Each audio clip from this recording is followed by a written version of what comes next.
Greetings and a very warm welcome to the round of 8. Looks like the map here for our first game to kick things underway is going to be Galzian territories. A nice open map here, so we'll have to see what the two players can get up to. Ooh, looks like we've got some Soban forces. So let's go ahead and introduce the players. Spawning in the south, playing as the black and grey Galzian, the most prolific, evil, determined, and winningest player in the entire of Homeworld Deserts of Kharak. It is a gamer Anx. And spawning in the north, playing as the Saban forces in grey and black. Is that likewise in grey and black? Yeah, it is. Alright, there we go. I mean, if you can learn a lot from a gamer Anx, and one of the things you can learn is what colours win you the most games, so definitely Ragnarok here doing pretty well to choose those colours. But anyway, playing as the grey and black Soban, it is Ragnarok. Wow, that salvager just levitating on out of the carrier there. Yes, we'll have to see how this game is going to go. A gamer Anx is... what I have to say is, for my money, if I had to say, if I had to name one person who is the best player in Homeworld Deserts of Kharak, as far as I know, it is a gamer Anx. Sparrow is very, very good at this game, and it is always a pleasure to cast him, though I've only done so on 2 occasions. But, is he as good as a gamer Anx? The only time I've seen them play each other, a gamer Anx was defeated and Sparrow won. But if you count the total number of artifact cups these guys have won, Sparrow's won 2, a gamer Anx has won 5, 4, 3. No, he's won like 4. Is that right? So Sparrow won 6 and 1. No, yes. So a gamer has won 1. Yeah. So blah blah blah blah blah. Sparrow has won 2, a gamer has won 4. Oh my goodness, how was that so hard? So, that, for my money, means a gamer... I don't know, maybe it's just because I've cast more games of his and I've had, more time to appreciate his skill, and I've seen him play a complete... the entire gambit of styles. He can play everything. He can play, like, determined macro, which is what he's doing this game. You can see double production cruiser out already. Early refinery mode will be coming shortly. Whoa, no, sorry, he's going for an assault ship rush, damn it. I should get better at recognizing these builds. So yeah, he's not playing a macro build, but he can play, determined macro styles. He can also do cheesy AF rushes, and we're going to be seeing something of a rush coming out here. Now, the assault ship fab isn't going to be done for another 25 seconds, and there's actually a move out here of like 6 LAVs here from the Saban player. So Ragnarok may have a window here to get some damage done. It's gonna be... It could be close. Well, no, he's actually just going to fan out here. I kind of think if it's at this timing, like 2.5 minutes or so, and you've not seen a sand skimmer from your Galzian opponent, just head in there. Just move in, or even earlier at like the 2-minute mark, just move in, because they might be doing something greedy, or they might be going for an assault ship rush, in which case you might be able to get a salvager or 2, and that'll heavily tip things in your favor as the game goes on. Anyway, here come the 2 production cruisers for A Game Ranks. Each one of them is constructing an assault ship. The UAV gets shot down by the anti-air, and now the assault ships are out, and the cat is out of the bag. Ragnarok knows exactly what death it is that awaits him, and the question now is, can he counter? Can he rally? Can he not die to this? The assault ships already start dealing grievous damage to the LAVs, and you can see from the way that fight went, this is the unit that counters this unit. So these little LAVs, oh, he needs to take a safer angle on this retreat path. Uh-oh. Exposing himself needlessly to a bit of fire there. Going to hemorrhage 1, no 2 LAVs, and every little counts right now. And here's the thing, right? When this happens, if your opponent's coming at you with assault ships, LAVs at this stage of the game will not take them on, ever. So I think what you need to do is just basically write this off as a loss, get these LAVs, and just send them around for a backstab. Just admit that you're not going to take these assault ships in a fight. Now, to his credit, Ragnarok does have railguns in position. Both.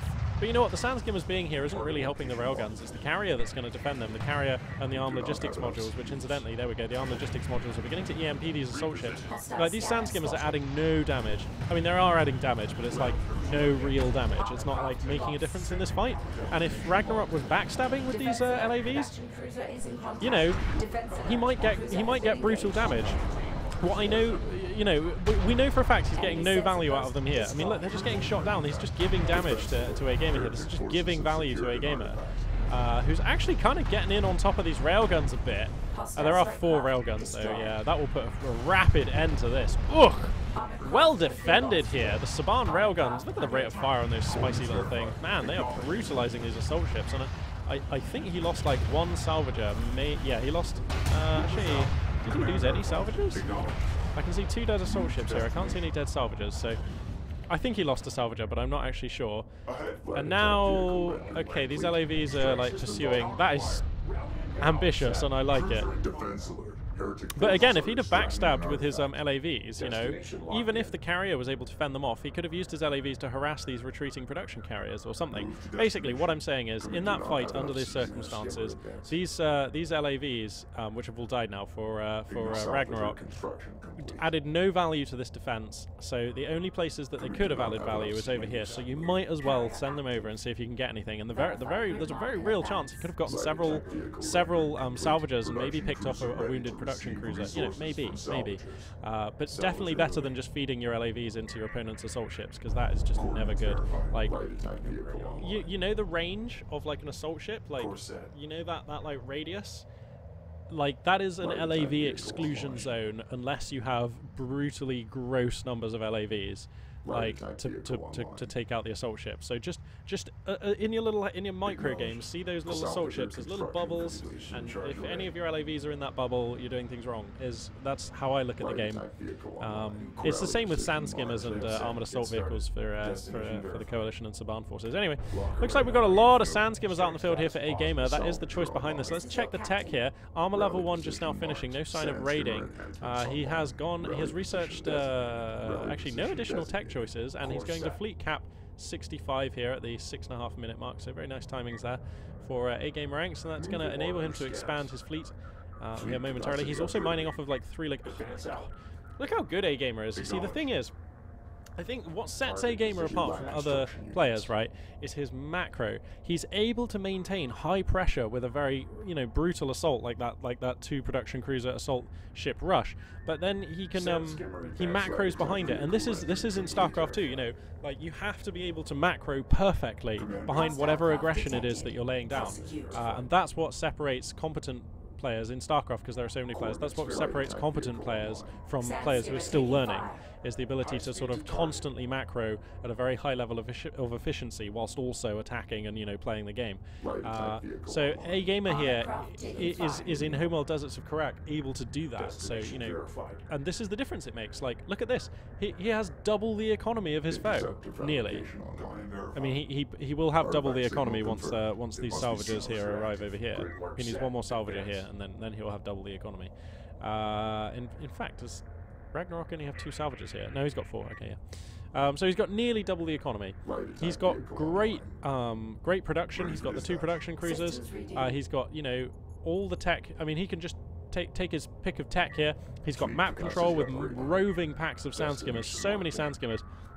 And this is how you play Galzian, right?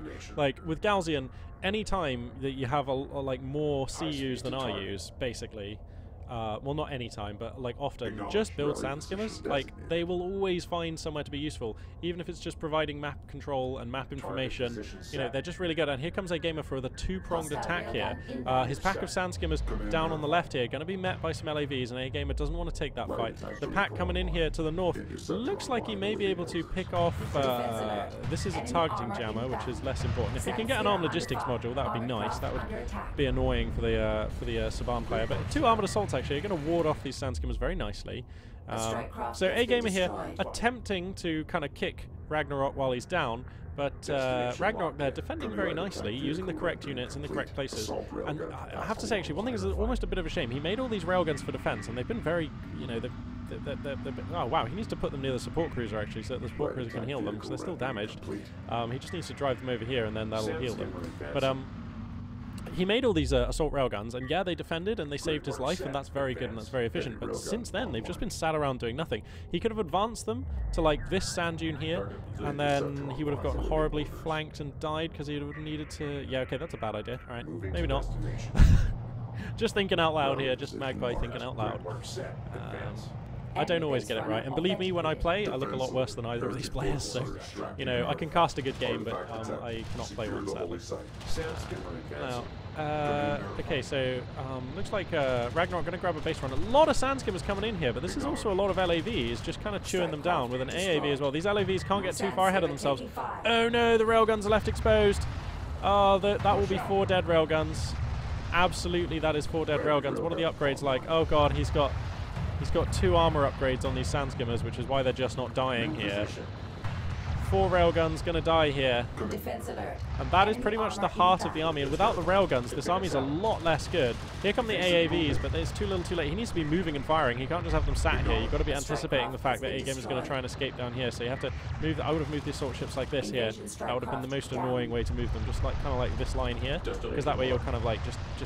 It means that you're keeping your enemies in range for the longest possible time, making that fallback as painful as possible for A-Gamer. So anyway, A-Gamer here going to pick off all of the railguns. That's really nice. That means that these heavy railguns he has will be able to just bop down any railguns that get built from now on for Ragnarok, the Saban player. So if you know, if Ragnarok gets up to like 3-4 railguns over the next minute or two, you know, A-Gamer in any battle that is going to happen now will just be able to trade railgun for railgun very efficiently, because he has vastly superior numbers of railguns, and then use his railguns to dominate any battle. So losing those railguns, you know, yeah, Ragnarok's still alive, but it's the battles coming up where he's going to miss those railguns sorely. Oh, these sand skimmers just kind of getting a bit exposed. Okay, they are going to get out of it. Look at these sand skimmers just. Woo! So cool.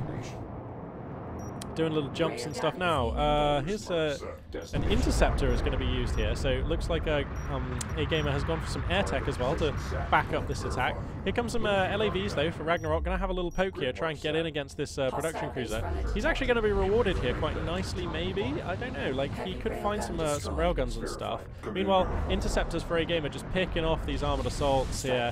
A-Gamer just with the right units in the right places at the right times, which is harder than it sounds, because remember, you have to research all this tech and build these units quite a long time in advance. So, you know, just looking good as A-Gamer right now. Just looking good. Takes out the base runner, bombs down these armored assaults. Ragnarok still only mining on 2 locations. A-Gamer easily with the resource advantage. And look at the size of his army here, you know, like this is a big amount of forces. Heavy railguns moving in are a little bit unsupported here, which is slightly worrying. The sand skimmers are actually miles away. Okay, sand skimmer raiding has definitely been researched, because these boys are fast AF, so here they come. Okay, now A-Gamer here with the spicy high ground position here. Aha! An armed logistics module going to be launched from the carrier on out here. That's just going to be slightly annoying, but the sand skimmers will take care of it after it's only fired even, you know, just a few rounds, so nothing to write home about there. And now the carrier is in jeopardy. All these heavy railguns, if they want, can just pick it down. And I imagine that they will. Sand skimmers here just being used as a defensive wall. They're going to just see off these light attack vehicles here. Very nicely done here from A-Gamer. There is a missile battery here. Cluster bomb! Oh my god! Oh my god, the armor upgrades save those sand skimmers. Normally that like one hits them, but the armor upgrades saving the sand skimmers. Oh, that was a beautiful shot from Ragnarok. Absolutely bullseye. Lovely stuff, but you know, it's just not enough. Like, it's just not enough. And look, the sand skimmers, you know, this is the advantage of playing Galzian. Look at them repair, and they're already back to full health more or less. So, yeah, A-Gamer playing smart here. Fighting smart for sure, boxing clever, as they say. And this is going to be really tough here for Ragnarok, who's still just flailing out these armed logistics modules. Ha! I don't think I like this though, because these armed logistics modules, they're not free. How much are they? 250, yeah, so that was kind of a waste of fuel. Whoa! Hang on a second, let's look at the resource floats here. A-Gamer ranks with all the resources. He's got so many CUs. He needs to research fleet cap. What is he researching? Siege cruisers. Oh god. Oh god, A-Gamer. And look, you know, I was going to criticize A-Gamer because I suspect that for like the last 5 or 10 minutes, you know, ever since he's had these heavy railguns, he could have pushed in for the win if he wanted. But he knew that Ragnarok is kind of alive, and, you know, there's like a 1 in 100 chance that he wouldn't have won if he'd have pushed in. So he's just waiting for the actual 100% lockdown checkmate, and that is these siege cruisers. With the siege cruisers, with the air cover, with the sand skimmers, with the heavy railguns, that is an unbeatable composition right now for A-Gamer ranks, and it will be Ragnarok who will be shortly realizing this. feeling the wrath as I switch to glass mode. We can just appreciate the battlefield in all of its full glory. That's a siege cruiser opening up with a barrage here. Let's bring up the HUD again. And yeah, good hits here from the siege cruiser, inflicting reasonable damage and destroying a couple of units even. Inflicting good damage and destroying a unit or two is always nice. So siege cruiser here doing quite well. Carrier repair systems online. And the air superiority. How many? Okay, so he's up to 4 interceptors right now as a gamer. Defense alert. Hostile carrier detected. Destination locked in. And Heretic scanner spotted. what do you do now if you are Ragnarok? Well, I know the answer to that question. You press return, you press GG, you press return again, and then you go to the next game. Pretty much. That's the situation where, oh my god, this siege cruiser is just doing work with these little indirect fire missiles here. He's going to use another barrage here. He's going to find his opponent's railguns nicely, applying the appropriate counter here. Picks off one of them. A little unlucky there. I thought for sure he'd get more, but the siege cruiser can continue to put down fire here, and that it is doing. Sand skimmers are in. Going to start mowing down salvages and whatnot if they want. Heavy railguns just taking shots. Support cruiser goes down. I don't know what the tech is for Ragnarok here, but I don't think it matters because I don't think he's ever going to be able to build anything. And a gamer here, he's playing this so safely. You know, he kind of is just playing with his food a little bit. You know, he could be more aggressive if he wants. Look at this. He has a complete ring of sand skimmers. He knows that Ragnarok is here. He's just edging forward, brutally killing. And that is how you play Galsian forces. Wow. A gamer ranks here with a masterclass. Those of you who are wanting to learn Homeworld Deserts of Kharak, you know, pull out a notepad and make some notes here because there's some sweet stuff going on. Hey gamer, damn. I mean, it's not like Ragnarok played badly, but damn. All right. A gamer setting the tone for this match, and off the basis of that game, you know, and I mean this is no slight to Ragnarok, but I would be surprised if we see a game 3 here.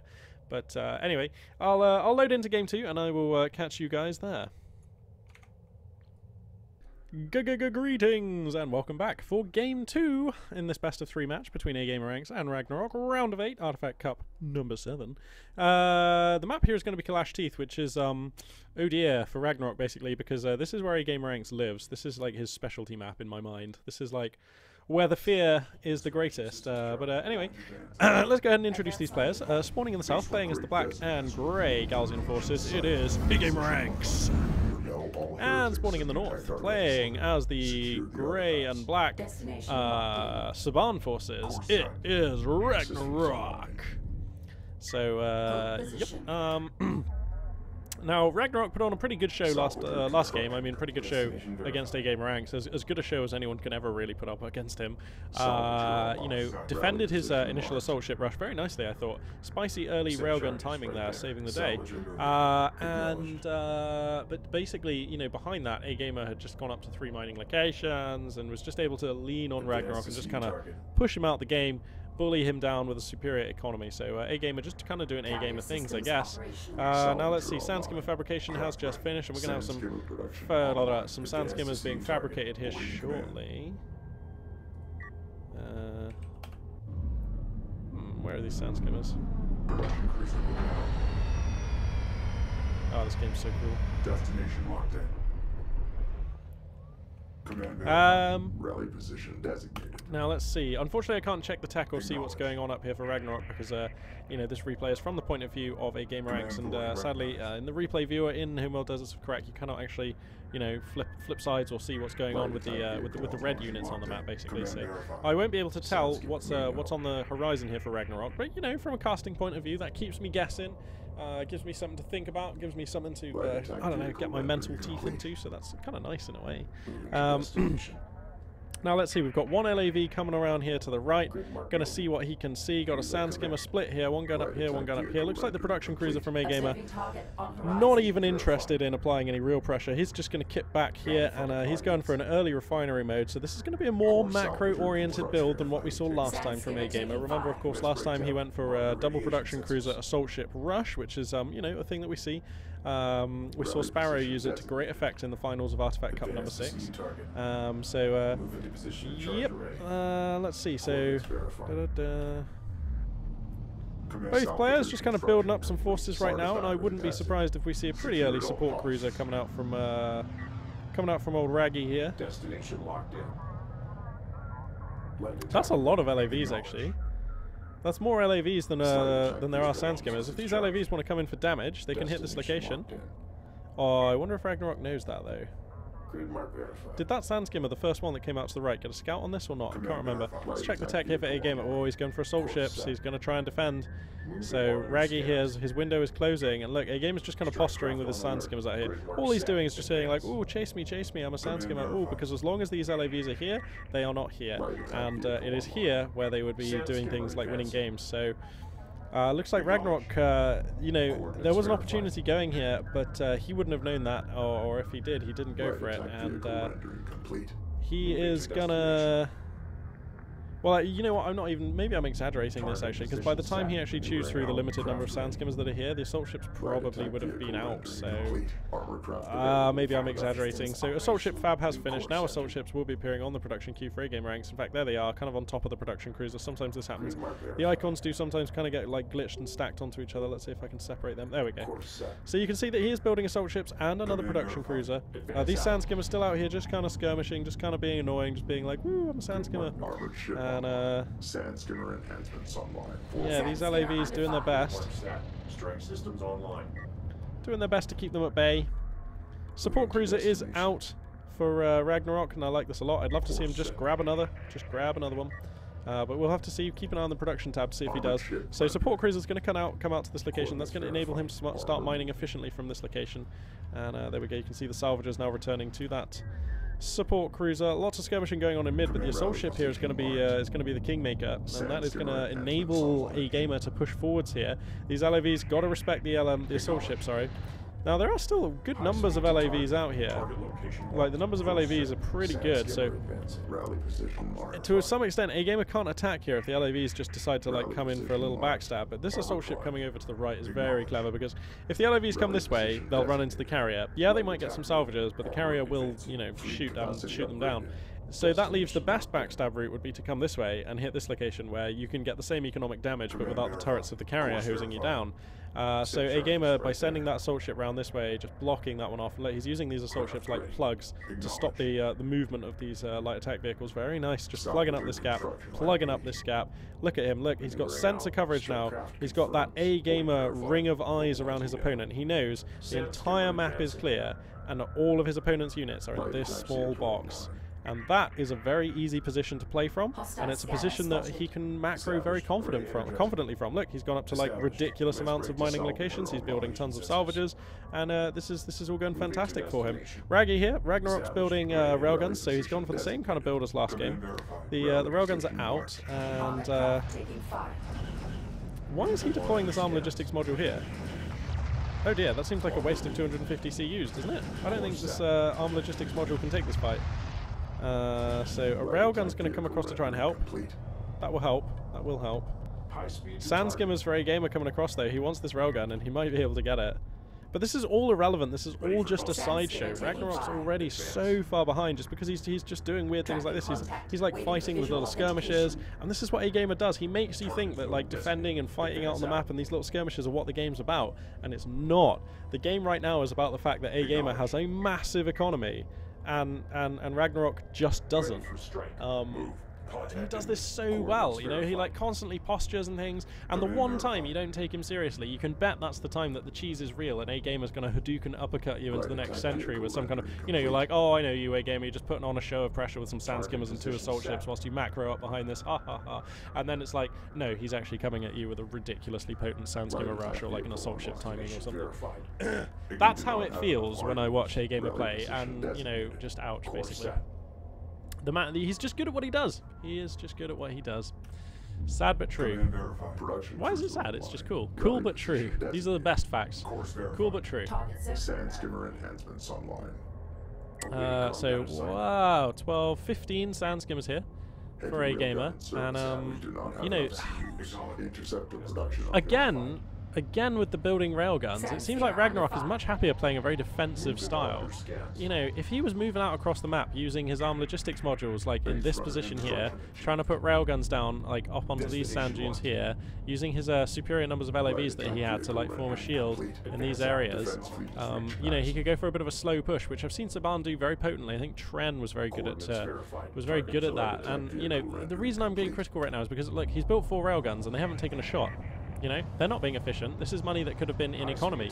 This is money that could have been, you know, anything else. And I know what you're thinking. Okay, so maybe Ragnarok thought that he had to build these railguns to not die, you know, because as we saw in last game, they were pivotal to the defense. But this isn't last game. You know, everything about this game is different. And, you know, again, it's a gamer who's been setting the pace. It's all different because he went for refinery mode first and not assault ship fab first, which means that he's going macro and not into a timing push. And think about it. When have we seen a unit for Ragnarok this entire game come past like this line on the map? Once was the answer, when he got that 1 LAV down the side right at the start. You need better scouting than that, like if you're going to play against a gamer. And like, please, it sounds like I'm being so critical of Ragnarok as we see a flight of strike fighters coming out here.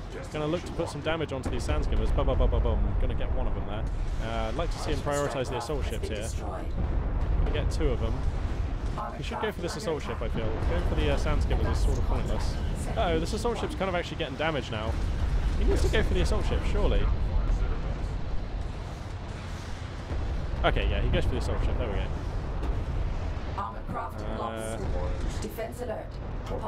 This is going to force some missile ship tech, I think. Wow, he's been going for siege cruisers. Okay, well, A-Gamer is going to need some missile ship fab tech. Oh, no, wait, he has interceptor fab. How many interceptors does he have? 2. Okay, so we could have a dogfight war here. Interceptors versus strike fighters. And a lovely backstab! Yes! Ragnarok making his first sweet move of the series. This is beautiful. There ain't nothing to defend here. The sand skimmers are way out of position, although the sand skimmers are way out of position ransacking railguns. Oh, God. Well, this is really good for A-Gamer. So, I mean, this is 4 free railguns and a load of other stuff. But, you know, look, the LAVs are biting into this resource operation. A-Gamer is forced to reposition it. Whatever defensive units are here are trying to do what they can. Meanwhile, up in the top left, I don't know what was happening there. I think it was just a base runner for A-Gamer getting shut down. He did not secure that artifact. In fact, no, here it is. It's here. So I don't know what the fight was here. I think it was just some sand skimmers or something. Now these LAVs, they get a heavy railgun. If they want, they can stay for another, and they should. They should definitely get this railgun. Yeah, he gets the second railgun. And forgive me if I sound a bit excited. It's just nice to see A-Gamer on the back foot for once. Look at this. He's going to take out another mining operation, or he's going to force it up to move here. The sand skimmers have to come home to defend. Oh, yeah. And now, look, there's strike fighters in the air just kind of bombing down these units. And like, this is all attrition. I still think A-Gamer is miles ahead. Don't get me wrong. A-Gamer right now is still miles ahead. Is he going to try and focus down a production cruiser? That's so ambitious. He'll never get that. Heavy railgun destroyed by enemy forces. Yeah. Alert. Carrier under attack. I mean, I like the idea there, but I don't think it was ever going to work. I think going for salvages would have been better. And now, these strike fighters are just getting down because the missile ship tech is here, right? No, sorry. It's the interceptors. All right, that was a dogfight. Oh, it was a dogfight. So let's see. How many interceptors remain? 4 interceptors left for A-Gamer. That's quite a few. And look, I mean, A-Gamer is just able to just put his economy back into position. Is that another production cruiser? Yeah. So he just puts his economy back together very quickly, very calmly. Didn't really lose many salvages, so he doesn't have to spend many production cycles replacing his harvesters. So he can just put his units back to exactly where they need to be. And now the disruption is ended. That's it. That's it. So those LAVs coming in down the flank were great, and they bought that long of a window. And as soon as A-Gamer's back on top of it, production cruisers in the right places, the salvagers just whoop, all right, back to their resource points. And now look, the A-Gamer wall of eyes is re-established around this area of the map. All of Ragnarok's units are forced back up here. Now Ragnarok's only mining on 2 locations, A-Gamer mining on 3. So, you know, the crisis management there from A-Gamer, about as fast and about as good as it could have been. You know, like arguably he could have pulled back his salvagers, his sand skimmers to defend a little bit earlier. But you know, that would have meant sacrificing damage on the other half of the map. And you know, in this matter, I trust A-Gamer's judgment over mine. I'm sure he probably got the best end of that trade. So, you know, I mean. Yeah, and here come the sand skimmers. They don't really care about the carrier or these defense modules very much. They're going to just go for some damage here. Nice use of the targeting jammer here. I do like this. Going to be really annoying and actually mean that only 1 or 2 salvages were taken out there. And now the LAVs are here to defend. And the Sandskimmers will be pushed back. So all in all, probably still worth it there for a gamer. I mean, he did kill some armed logistics modules too. They're not cheap. And they will need to be replaced if Ragnarok wants to expand his fleet. So I don't mind that. How many interceptors? What's the Air Force? Okay, siege cruisers are coming out now though. And the thing about siege cruisers on this map is they can sit here and fire at your opponent's carrier over this rock in the middle here. So they can go like, pow, pow, pow, pow, pow, pow, like this. Oh yes, trademark patented magpie sound effects kicking in there to full effect. Lol. But anyway, yeah, now the siege cruisers are out. It looks like actually he's going to rally the siege cruiser over to this location instead. Maybe it's just because I play Knef all the time, but when I play Knef on this map, I just get my carrier to sit here firing cruise missiles into all their bases, and I just get like my siege cruisers just firing over this wall, and I just have like railguns along here and along here. So anytime they send units through, they get shut down. But anyway, we've got a dogfight here. Whoa! Okay, we had a dogfight. Oh my goodness, a gamer taking... Oh my goodness, interceptors are really good in a fight, aren't they? My god, these strike fighters just getting hosed. Wow, okay, so interceptors I think are better than strike fighters in a dogfight, because that just was like gross. I think, correct me if I'm wrong, please, if anyone knows for sure, put down in the comments. I think interceptors are better at air-to-air, but only just, and strike fighters are better at air-to-ground, but only just, I think. And now a gamer knows he can take this fight. What are his upgrades at now? Yeah, he's got 2 attack, 2 armor, lovely, versus just 2 armor. So this is going to be a sweet, sweet, sweet trade. 2 upgrades will make a massive difference. And you can see, look, most of these Sandskimmers alive and kicking. How many of these LAVs make it out? Well, 3 is the answer. 2 is the answer. Damn, that's harsh. And now the siege cruiser taking some artillery shots. Going to find some railguns here. Gets 1. Oh god, they're getting massive hits there, but only gets 1, so that's not so bad. LAV's going to come through here, but you know, siege cruisers do have some little auto turrets to defend, you know, auto cannons to defend themselves, and that they're going to use to hoover up these LAVs. You know, they don't do much damage, but they will slowly eat away at your opponent's LAVs. Sandskimmer's going to come back around here to defend, and now look, a gamer is just all over this map right now. He's still mining off of 3 locations, no red units in his half the map. The money just keeps coming in, and a gamer is going to put that money to great use, building good units and controlling them excellently to come forward for a win here. Now the siege cruisers are unloading another barrage. Oh god, he finds the railguns for the 2nd time, and a lot of them are just brutally damaged already. So this is bitter losses. Does A-Gamer have a base runner here? He does, yeah, and he's using the sensor modules on these base runners. This is a great advantage of the Galzian forces, by the way. I miss these when I play as Knef so badly, because the Knef base runners... Pardon me, the Knef base runners cannot build these scanners. So... and look at the line of sight this is providing. You know, A-Gamer knows exactly where all his opponent's units are, and that's enabling these siege cruisers to be really, really devastating. Now, let's see, 2 armed assault vehicles here, kind of caught out. The Sandskimmers are just happy to park on them, such as their damage, and the the interceptors just launching and taking them out almost instantaneously, rinsing them instantaneously. A situation I like to call being rinstantaneous,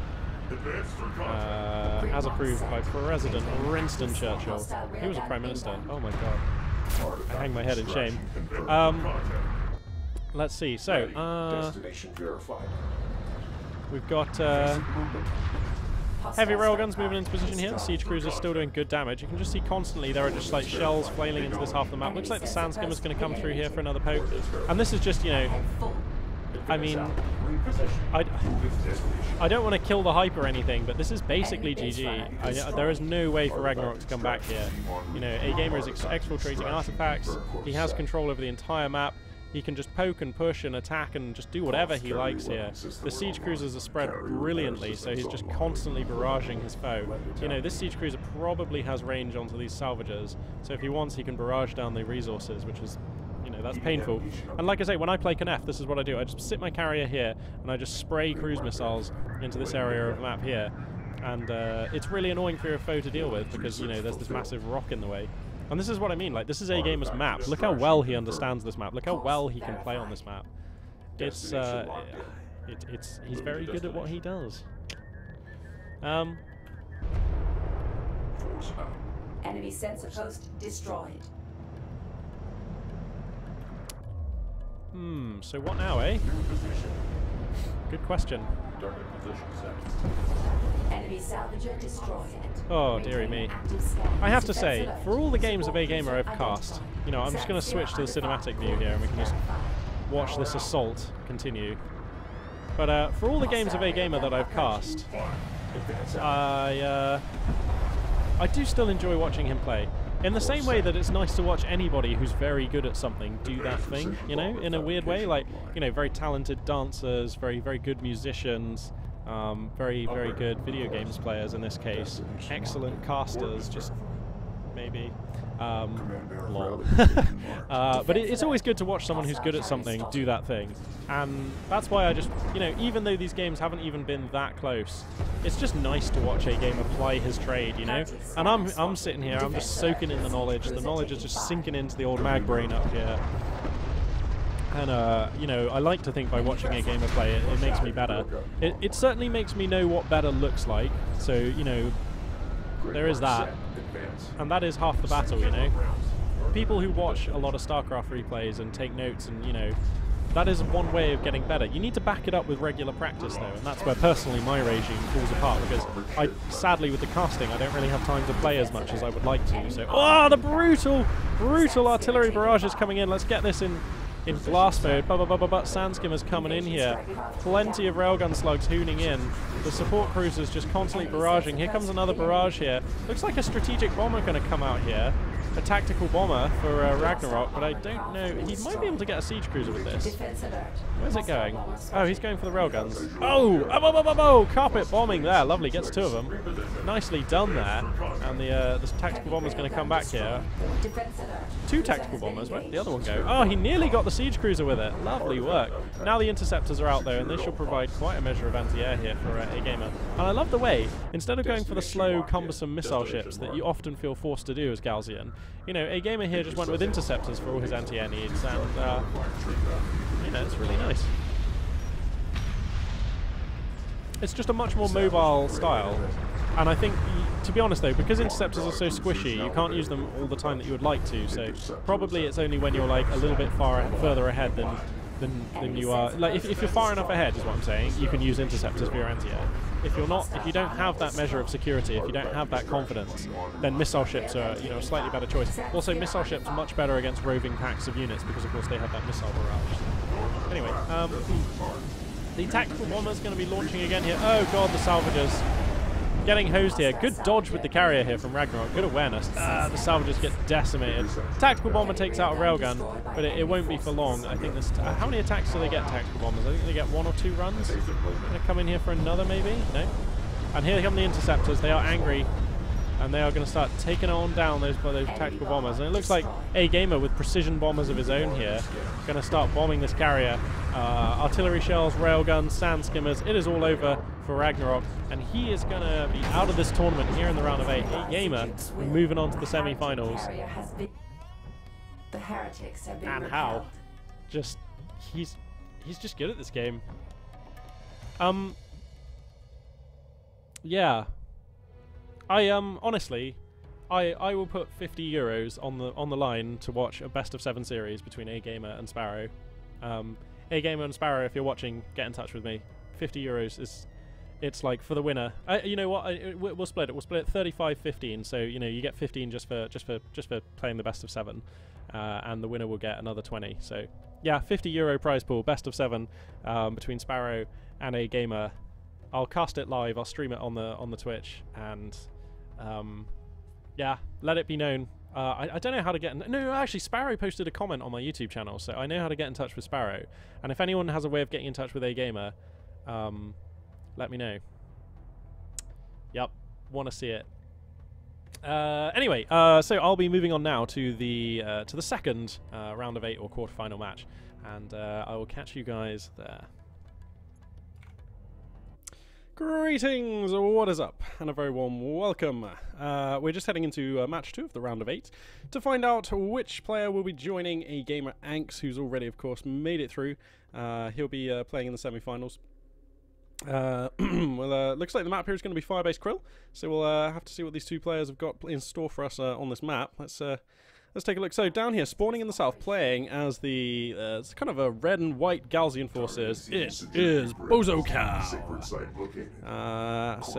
Yep, I'll be really keen to see exactly what he decides to do. Actually, of course, Bozo Cow, one of the more prolific commenters on the YouTube channel that I have on the videos and things there. So It's going to be really cool to get a chance to watch him play. And yo, Bozocal, just a little shout out to Bozocal there.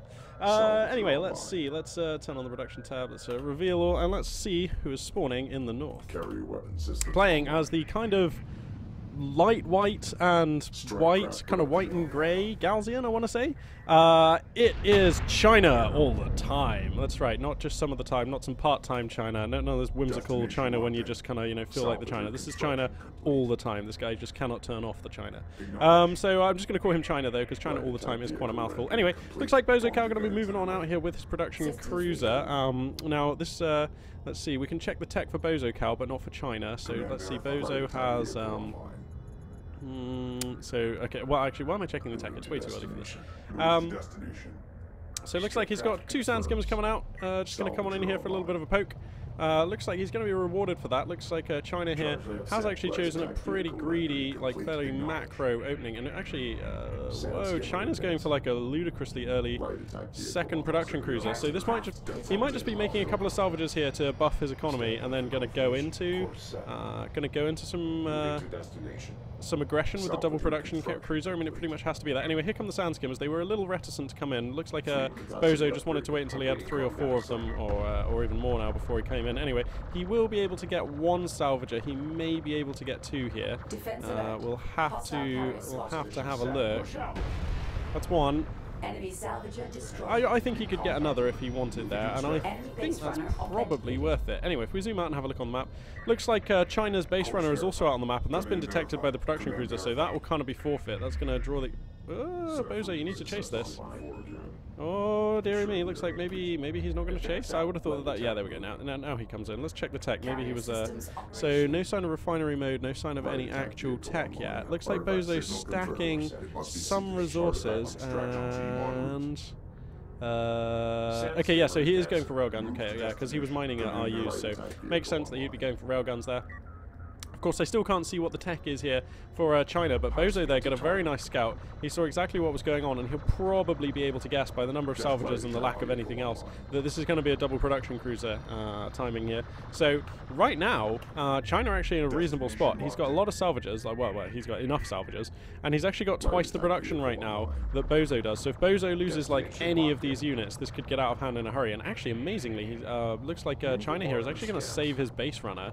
Not what I thought was going to happen, but that is what's going to be happening here. And wow, actually, Bozo might think that he's forced into taking a fight here. Bozocal, to try and get this artifact out. I think if he takes this fight, it would be disastrous, though. But luckily for him, I think China is just going to slink back here. China doesn't actually know how many sand skimmers there are for Bozo here, so I think China's just going to play this one a little more defensively. Bozo, refinery mode is now on the way, so he's brought his production cruiser back home. That's going to start mining, but I hope he doesn't think that this is a safe thing to do, because like double production cruiser, that is a lot of sand skimmers. That is enough sand skimmers to take this fight now pretty handily. That is like 33% more sand skimmers for China than there are for Bozo. So that's pretty risky. There was a scanner here infiltrated onto Bozo's side of the map, and that's going to see everything here. That's going to see exactly how many sand skimmers there are. So China can probably tell right now if he wants a fight, he can take it. Now look, actually, Bozo has his base runner here, so there's a clutch opportunity. He uses repair mode, but remember, this does repair enemy units that manage to get close enough, so he's going to have to be very careful. Oh god, he has to stay within the repair mode radius. As soon as he steps out of this repair mode radius, he'll be losing the fight. Bozo here, taking a spectacular fight using the high ground advantage and repair mode on the base runner, but repair mode has worn off, and now there's just too many sand skimmers, and that, it just wasn't enough. It wasn't even close to being enough. And look, now China is just going to target fire. He's not even targeting firing. He really should target fire, but he's just going to kind of let these sand skimmers take the fight. And it looks like both players have given up microing this one. And Bozo, okay, so by moving his sand skimmers this way, I mean, he was going to lose them all no matter what. So by moving them this way, that was pretty cool. Actually, you know what? He might not have lost them all if he'd have just gone like this. Let's pretend these are Bozo sand skimmers. You just grab 2, go there, 2, go there, and like, you know, you just split them up like that. He might have been able to come out of that with a few sand skimmers. Just a thought. Anyway, now assault railguns are on the field, but they're getting harassed down by sand skimmers. And sand skimmers, you know, sand skimmers do die to assault railguns, but they also do very good damage to assault railguns. If you have a look here, assault railguns really don't have that much armor or health. So all the assault railguns go down in flames, and that should be all she wrote for Bozocal. That's just too many sand skimmers. They're going to keep flooding in. So that should be all she wrote there. This represents game-ending force here for China, so he should take it. And what a cool opportunity to watch China in action here. This has to be, I think this is the first time I've seen China play, and what can I say? He seems very spicy. This is a very just a well executed push.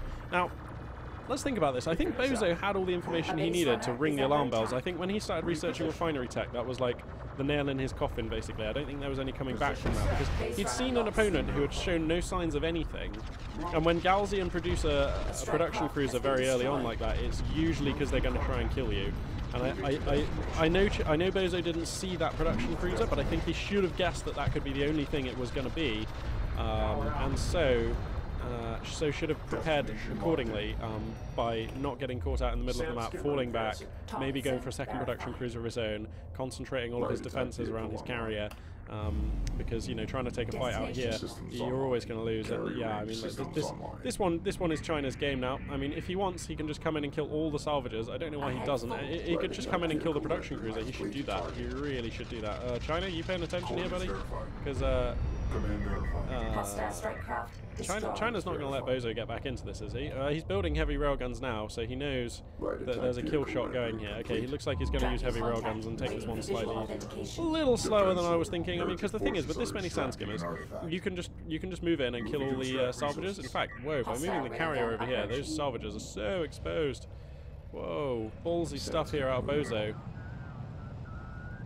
And wow. I mean, this is just totes over. If this railgun here just gets into position, I would say about here, it should be able to fire through here and hit the carrier. So this sand dune here is actually quite relevant. Okay, now the carrier sees, now the railgun sees the carrier. Oh, he needs to get these railguns back a bit though. They are a little too close in here. Okay, yeah, there we go. China starts kiting. The railgun slugs slamming home into the carrier here of Bozo Cow. Of course, railguns ever have been very good at dealing with carriers. Looks like this carrier has some power available to it. I guess that's because the artifacts that Bozo was able to grab, something like that. But it's just not going to be enough. And there's just constant railguns coming out, constant railguns. So unless Bozo manages to get a very quick tech switch into some air units, that would actually prolong this game. Because the air units can come in and bop off the... Oh, no, they can't, because the two production cruisers, that's actually reasonable anti-air. So, okay, I take that back. I always forget that. That's one... I like the design of this game, that the production cruisers have anti-air. I think that's very good. But when you go for one of these ludicrously aggressive builds for Galzian forces, it kind of almost feels like not quite... I'm not sure if the designers really anticipated that this kind of stuff would be going on. Because that is madness that these guys can provide the AA for an otherwise ridiculous poke. I mean, normally you would counter this composition with air units, but I mean, not when the production cruisers are here. You can't do that. So, having said that, you know what? There's no way they just didn't notice that. They clearly playtested the hell out of this game. It's way, like, the balance and the quality is just way too high. So they clearly wanted Galzian to be able to be very aggressive. And to be fair, these kind of pokes are very risky, very all-in for the Galzian player. And oh my goodness me! Sorry, I mean I am paying attention to the action here, by the way. We've got a carrier in severe jeopardy here, just getting pinged down by railguns. It ought to die on the next salvo. Here we go. Pow, pow, pow. There we go. And that's all she wrote for Bozo Cow in game 1 of this best of 3. China here. China all the time. Going up 1 game over 0 here. So I will now load into game 2, and I will catch you fine chaps there. Greetings, and welcome back to game 2 here between Bozo Cow and China all the time. China taking a prompt game 1 there, very nicely done. Looks like map 2 here is going to be the Boneyard. Yeah, this is one of those. You know what? I'm pretty sure everyone knows all of the maps by now. everyone who plays this game. So anyway, let's change these tabs around and introduce these players spawning in the south, playing as the red and white Galzian forces. It is Bozo Cow. Let's go. There we go. And spawning in the north, likewise playing as the Galzian forces, but in kind of light grey and white, it is China all the time. And who I'll just be calling China, because China all the time is it's a mouthful. So, Bozokow got burned, game 1, got burned pretty badly. He, I liked his scouting push, and he did well up until he took a fight in mid against, you know, double production cruiser opening from China. And these double production cruiser openings, I have to say, for the last Artifact Cup and this one, have been dominating things a little bit. So, yeah. We'll have to see. We'll have to see. I mean, when I say dominating things a little bit, I just mean that they're very strong. That's not to say that they've got a 100% success ratio or anything. I'm not talking about balance or anything. I'm just saying these are the meta right now. These are the Galzian flavor of the month. They are some scary stuff. And need to be treated with a lot of respect. And scouting them is not always that easy. Although I suppose it will become easier as players, and indeed myself, get used to spotting it. But I mean, let's have a look here. So it would appear that this is going to be a production cruiser first opening from China. Yeah, it is. Yeah, in fact, you can see it on the production crew. Wow, Magpie, get better at casting, boy.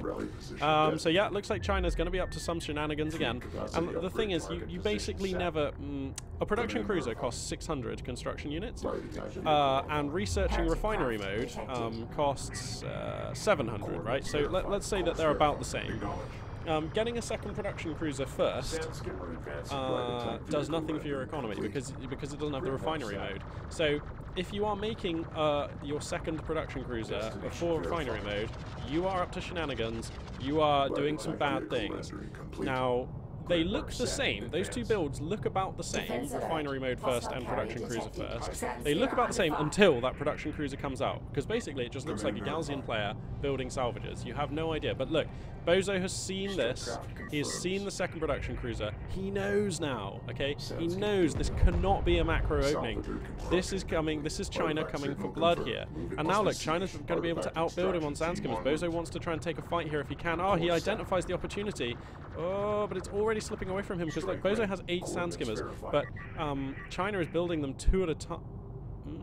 He's got none queued up. Confused bastard.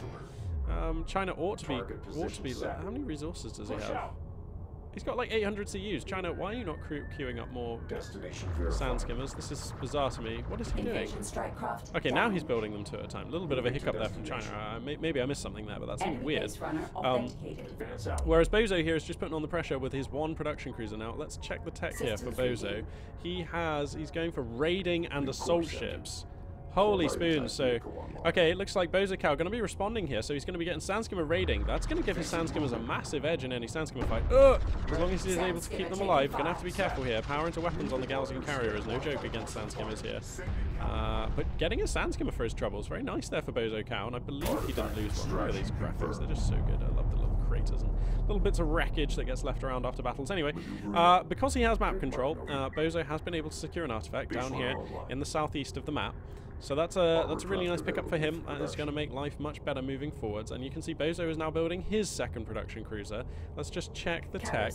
No sign of refinery mode, so this is going to be so that Bozo can put on some aggression of his own. And I like this a lot. It's going to enable him to build 2 assault ships at a time, which is going to answer these very nicely. But we have to remember, last game, following up this opening, China went for railguns. Railguns counter assault ships. So if China's doing the same build he did in the first game, I worry a little for Bozokow here that his assault ships, are going to get countered by railguns. Now, I'm not sure that's going to be... Oh, goodness me, he's just taking this fight too early. This is the fight that China wants to take here. Okay, no, I take it back, because an assault ship comes out in the middle of the fight, and that is going to turn things... Sorry, I take it back. Bozo knows what he's doing, it turns out. Just in, can confirm. And Bozo is just going to absolutely hose down all of these Sandskimmers. Sorry, I'll turn health bars back on so we can see the health on these units. Bozo here just taking a sweet fight. Looks like China going to try and buy as much time as possible with those units, running them away to the side there. And now there are assault ships coming out on his doorstep. Now, if China isn't researching railguns, I mean, he better be researching railguns basically, because otherwise he be dead. He's going to be absolutely destroyed.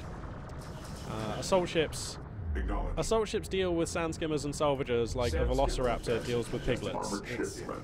It's ugly. So, yeah, I mean, oh dear, this is now 3 assault ships here. And to be fair, if he just throws these assault ships in, like, the first railguns coming out will just get ambushed. China is still making sand skimmers only. This is all he has right now. Now, okay, assault ships are really good, and they can destroy salvagers and sand skimmers, but they actually have a hard time ending the game because their guns don't do very much armor against the... don't do very much damage against the armor on the carrier. So, as I reposition my headset. So, I mean, that is demonstrated ably here. These assault ships just, like, whiffing horribly against this carrier. So he needs to... No, he's going for the carrier. You need to go for the salvagers. This is what matters. Okay, there we go. Okay, now he's focusing them down. As I attempt to take a sip of my drink and somehow screw that up. Okay, these assault ships going a little deep here, and Bozo... okay, he is building more. Oh god, the sand skimmer's going to come in here for China. That is an epic meat grinder. One assault ship goes down, but like a lot of sand skimmers have gone down as well. The AoE laser cannons on these assault ships. Oh my god, it's like shooting fish in a barrel. Get out of there, sand skimmers. Looks like China has researched raiding as well. Look at the speed on these sand skimmers. And that seems to have been a mistake. Oh, Bozo sent his sand skimmers round the side to just kill all of the weakened and recovering sand skimmers. No, he's actually going to focus down the base runner. Okay, well, you know, whatever, horses for courses, academic at this point, because this game is over. Bozo rallying very nicely here for game 2. Let's just take a look at his tech behind this. What is he up to? He's mining on like 1.5 bases, no sign of any additional economy or tech particularly, but that's fine because he knows he's won this one. So, equalizing this series 1-1, Bozo Cow taking a very nice second game, and we are going to go to an ace match, which is where I will see you shortly. Yo, what's up? We're loading in to the third and final game here between Bozo and China all the time. I gotta say, I'm still very impressed with China's builds, but he's done the same thing twice now. Okay, the first time he got Bozo, but Bozo, he's doing that old RTS thing where you adapt and you know, counter your opponent's strategy. And he came up with a very nice counter for game 2 and applied it effectively. And this is the player who we're talking about, spawning in the south, playing as the black and red Galzian forces. It is Bozo Cow. And spawning in the north, playing as the light grey and white Galzian forces, it is China all the time. Yep, there's switch to the production tab. Okay, alrighty then. Alright, let's get stuck in. Meaty Homeworld, Deserts of Kharak action. I do just really enjoy this game. It's because the main game I cast is Company of Heroes 2, which, by the way, if you're not in the know about that game and you like RTS, do go and check it out. You owe it to yourselves. No, it's not the most finely balanced or like high-level competitive RTS. It's not going to be the new StarCraft 2, but it's damn fun to play. It's exciting. It's cool. It's just really, really fun. It's made by Relic, who made the first Homeworld and the second Homeworld, and it's just... It is a great RTS, and to be fair, it's becoming more and more competitive and high level all the time. And I would say players who are very good at StarCraft 2 and very good at traditional RTSs, much like this one that we're watching, have a very hard time with Company of Heroes 2, because it's much more about general decision making, unit positioning in different ways, knowing how and when to use abilities. The way you tech and the way you do things in Company of Heroes 2 is very different to standard RTSs, and that does throw a lot of people, and I would say it's harder to master in a way because it's so damn unforgiving. Yeah, it is pretty damn unforgiving at the high level.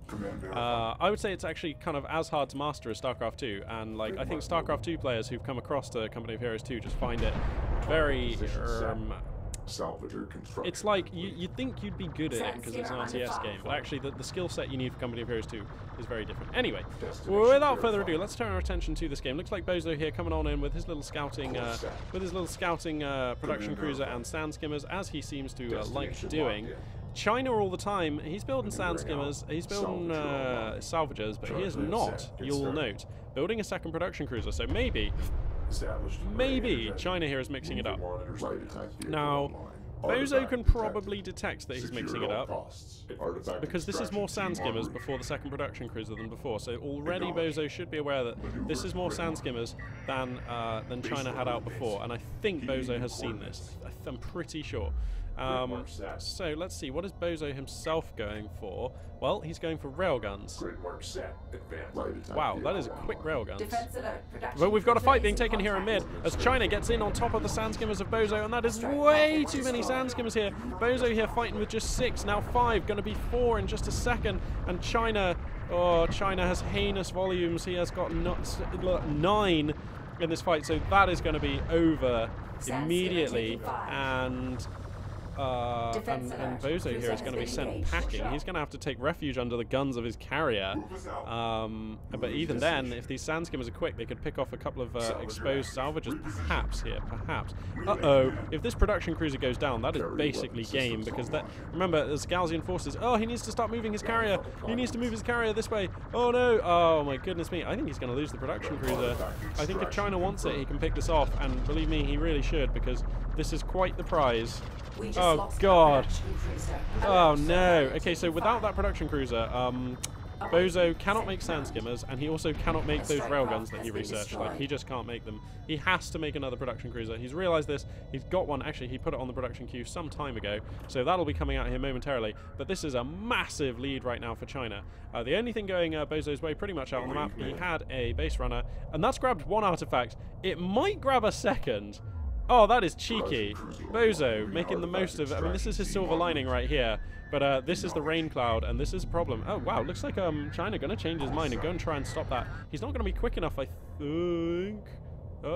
Place your bets, ladies and gentlemen. Does this base runner make it? I think it does. I'm pretty sure this base runner is going to make it away here. Yeah, there's no way those Sandskimmers are going to arrive in time.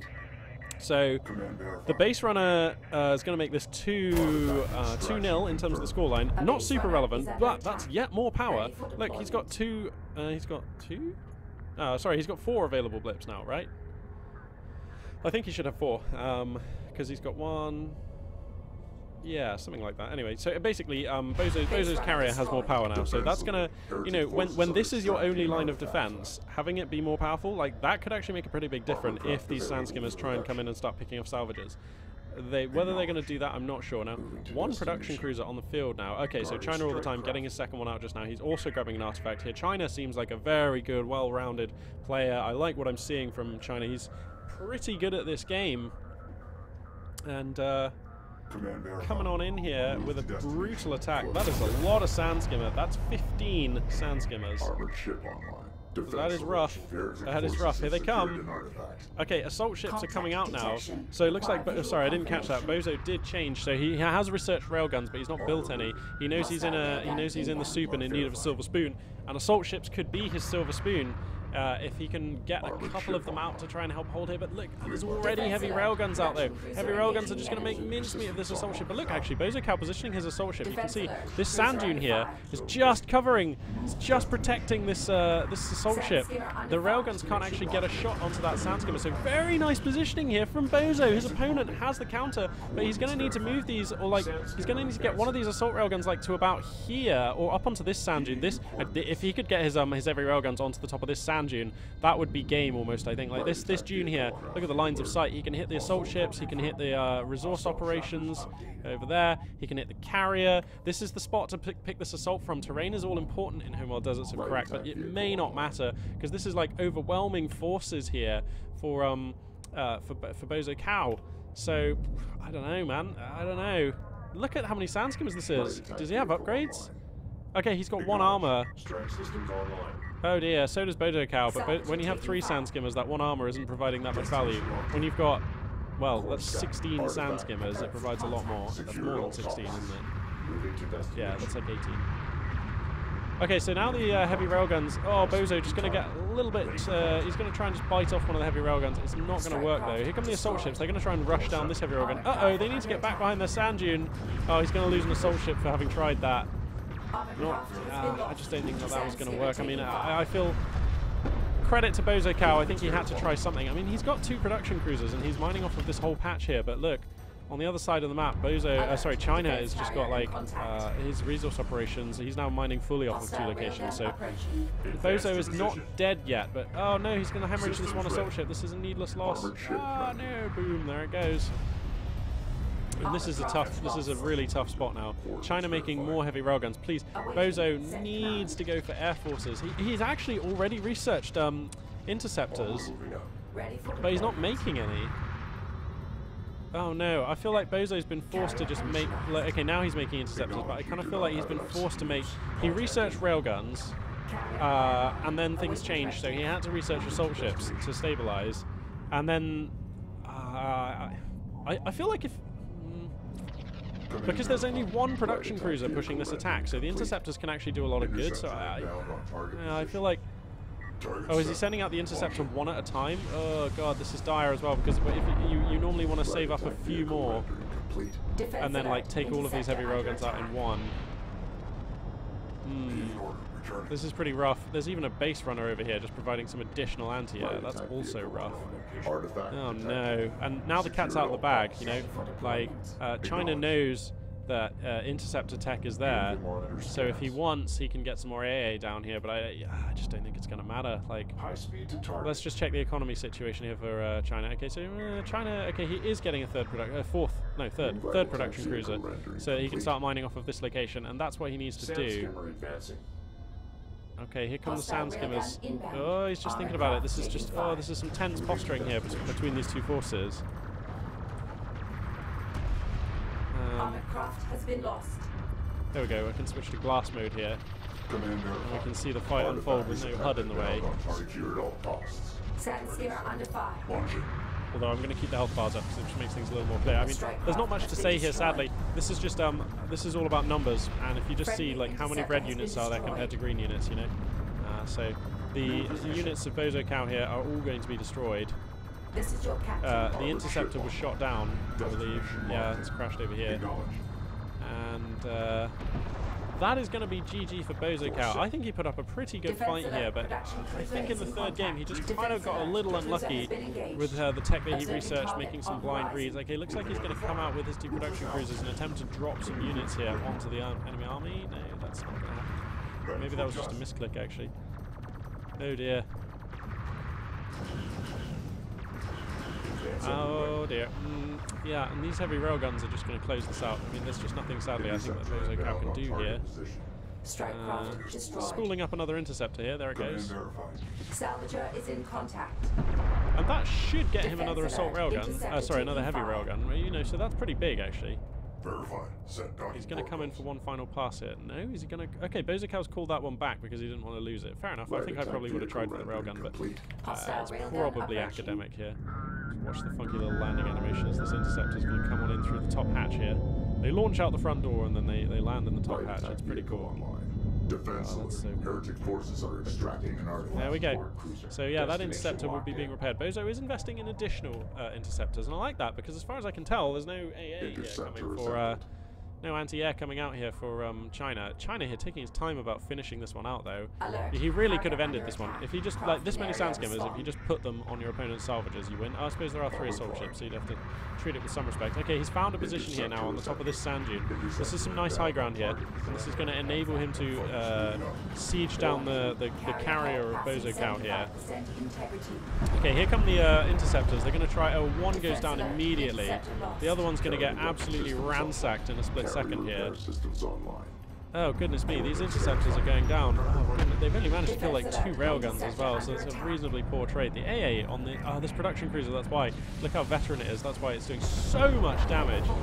Wow, those veterancy upgrades, damn, they make a huge difference for the production cruiser as anti-air. That was like taking off like 2/3 of the health of an interceptor with every burst or something. That was wow. Well, that's the difference veterancy will make, and that's a big problem for Bozo Cow, who really is on the ropes here. I have no idea why isn't China getting these artifacts. If China was just being more efficient, I feel like he's playing with his food a little bit here. Because if he was just being more efficient with the artifacts... Oh wow, look actually, has Bozo managed to sneak out some sand skimmers? If he could get these sand skimmers into this location here, or this location here, that would be really nice. Oh dearie me, what are these sand skimmers doing? Hostile railgun inbound. But yeah, I feel like carrier is being attacked. I feel like China's playing with his food a bit here because he could have ended this on artifacts. Has he just forgotten about his base runner? Probably. And now the sieging will begin again as the railgun's beginning to take some shots from over there.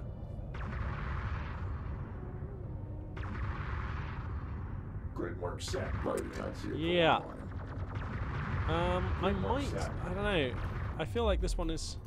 Okay, here comes the Sandskimmer flank. I feel like the Sandskimmer should have gone all the way back across the map, really. Is he going to get one heavy railgun? He does get one. Push out. He's not going to get two, is he? No, he's going to get two.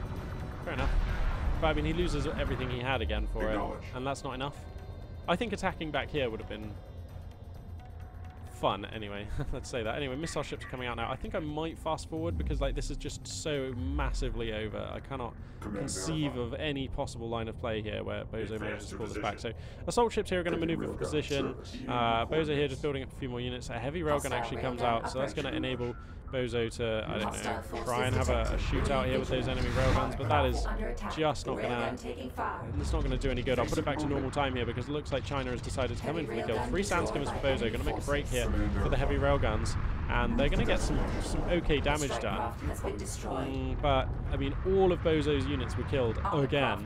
I mean, he's fighting with 2 Sandskimmers now against this. I mean, like, really, this is the, you know, this is where we're at in this game. So I'm going to fast forward again because, again, like I say, this game really should be over. I mean, he's got 2 production cruisers here now, but, I mean, his opponent's mining off of 3 locations and has 2 production cruisers on his doorstep. For God's sake, China, get some artifacts or come in here with an honor guard cruiser and just end this, please. Okay, I'm going to keep fast forwarding because this is kind of getting silly. What? These players are not doing anything. China is playing with his food here. That is what's happening. Okay, now he comes in for the final assault. Yeah, like, there's just nothing here. Bozo Cow's just getting ripped to shreds. There is an honor guard cruiser here. There we go. Oh goodness me, that's just grievous damage being inflicted here. Look at this honor guard cruisers, are so cool. Look at that thing. That's just cool. Sorry. And that will be all she wrote for Bozo Cow. A valiant fight, and well done to you, sir. And I think a little unlucky with the blind tech reads in Game 3. But you know, a win's a win, and China all the time going to be moving on. He needs to learn how to close out games so much faster, because he could have ended that on artifacts, or he could have just killed Bozo. Like, that game went on a lot longer than it should have. But you know, he will be going through to the semi-finals. So yeah, well done to him. And we'll be moving on to our next quarterfinals series here in just a moment. Alrighty, so we are getting underway here in the 3rd quarterfinals match. The map is going to be Taurian Crater, so a nice big, slower-paced map to get this one underway. And our 2 players, Tren, a returning player, and a classic, very good player actually, one of the best I would say, playing as Knef today.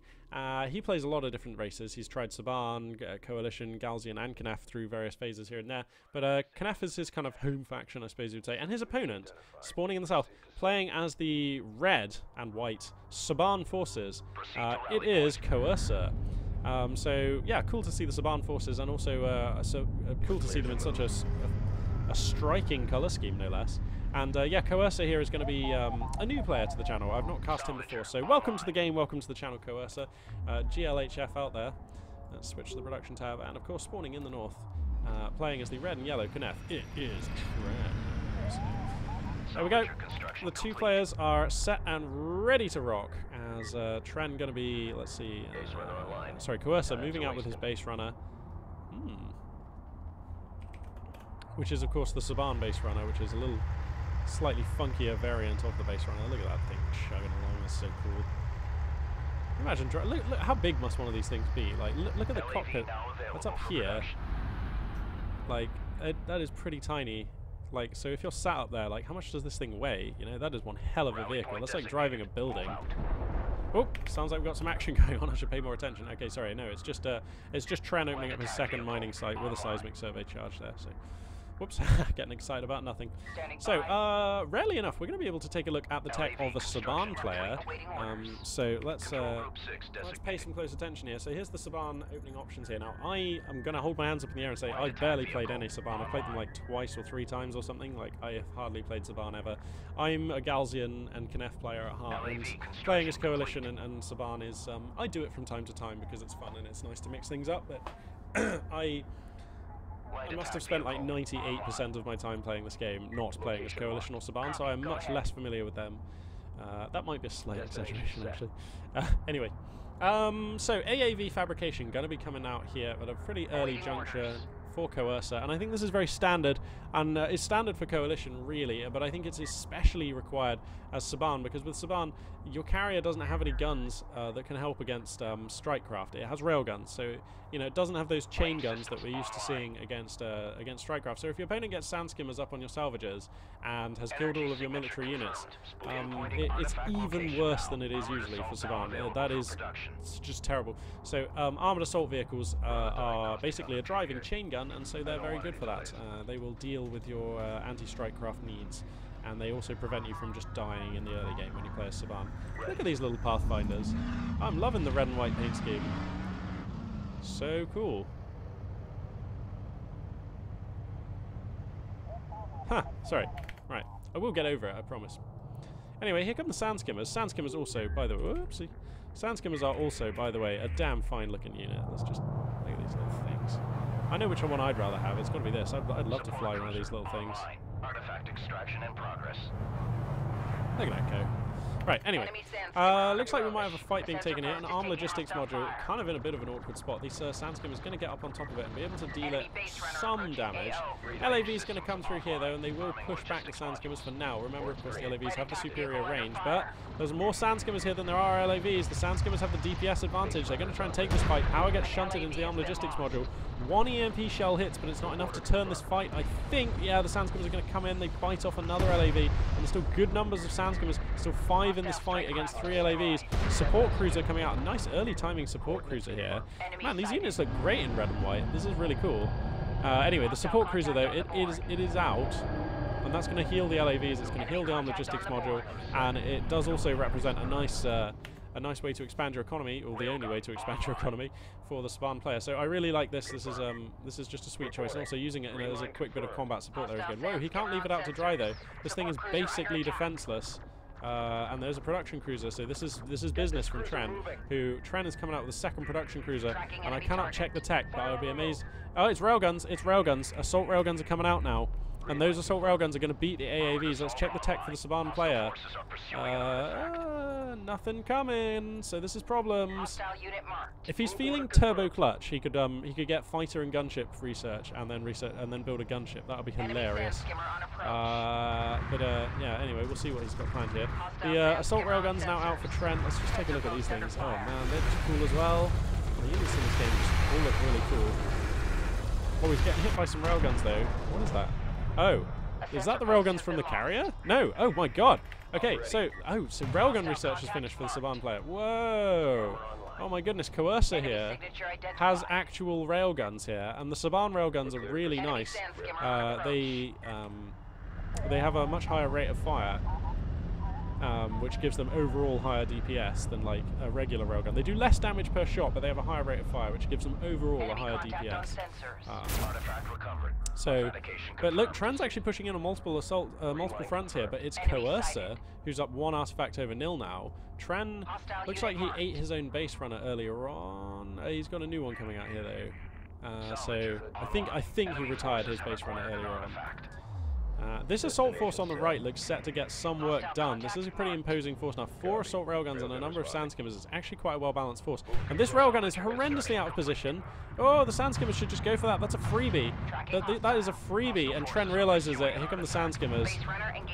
There is basically nothing. What is that railgun doing? Oh, he's just trying to take up the high ground here. That was just, he's getting ahead of himself here as Coercer. And also a fight going on the left here. The assault railgun here going to be hosing down this base runner a little bit, getting some good damage in there. Okay, so that railgun did go down, yeah. This is a great place for a railgun, but not without support. You should have sent the armored assault vehicle first, which is here. Maybe he thought that was the armored assault vehicle, and yeah, because this is an okay place for an AAV, but not a railgun, unfortunately, not at this time in the game.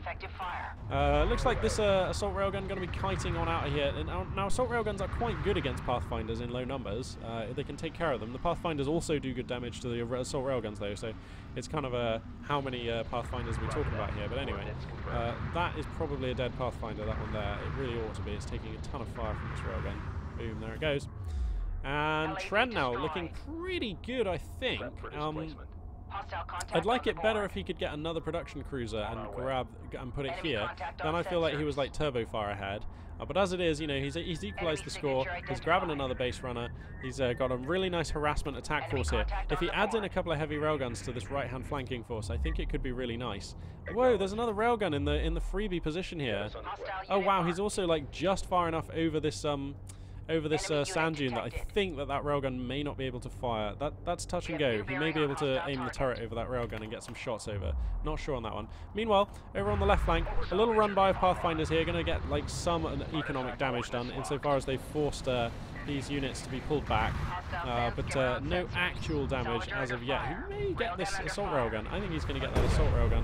That's annoying for Tren. He's going to have to send some forces to deal with that. Meanwhile, though, Tren coming in here, he's going to do the same thing to his opponent. He's going to push back these resources, these salvages now not really working efficiently, and he's going to start trying to pick off some armed logistics modules with his assault railguns. But you know what? The Saban railguns singular actually, firing from here, doing some good damage. The AAV also getting good damage. One of the assault railguns goes down. The armed logistics module was not picked off.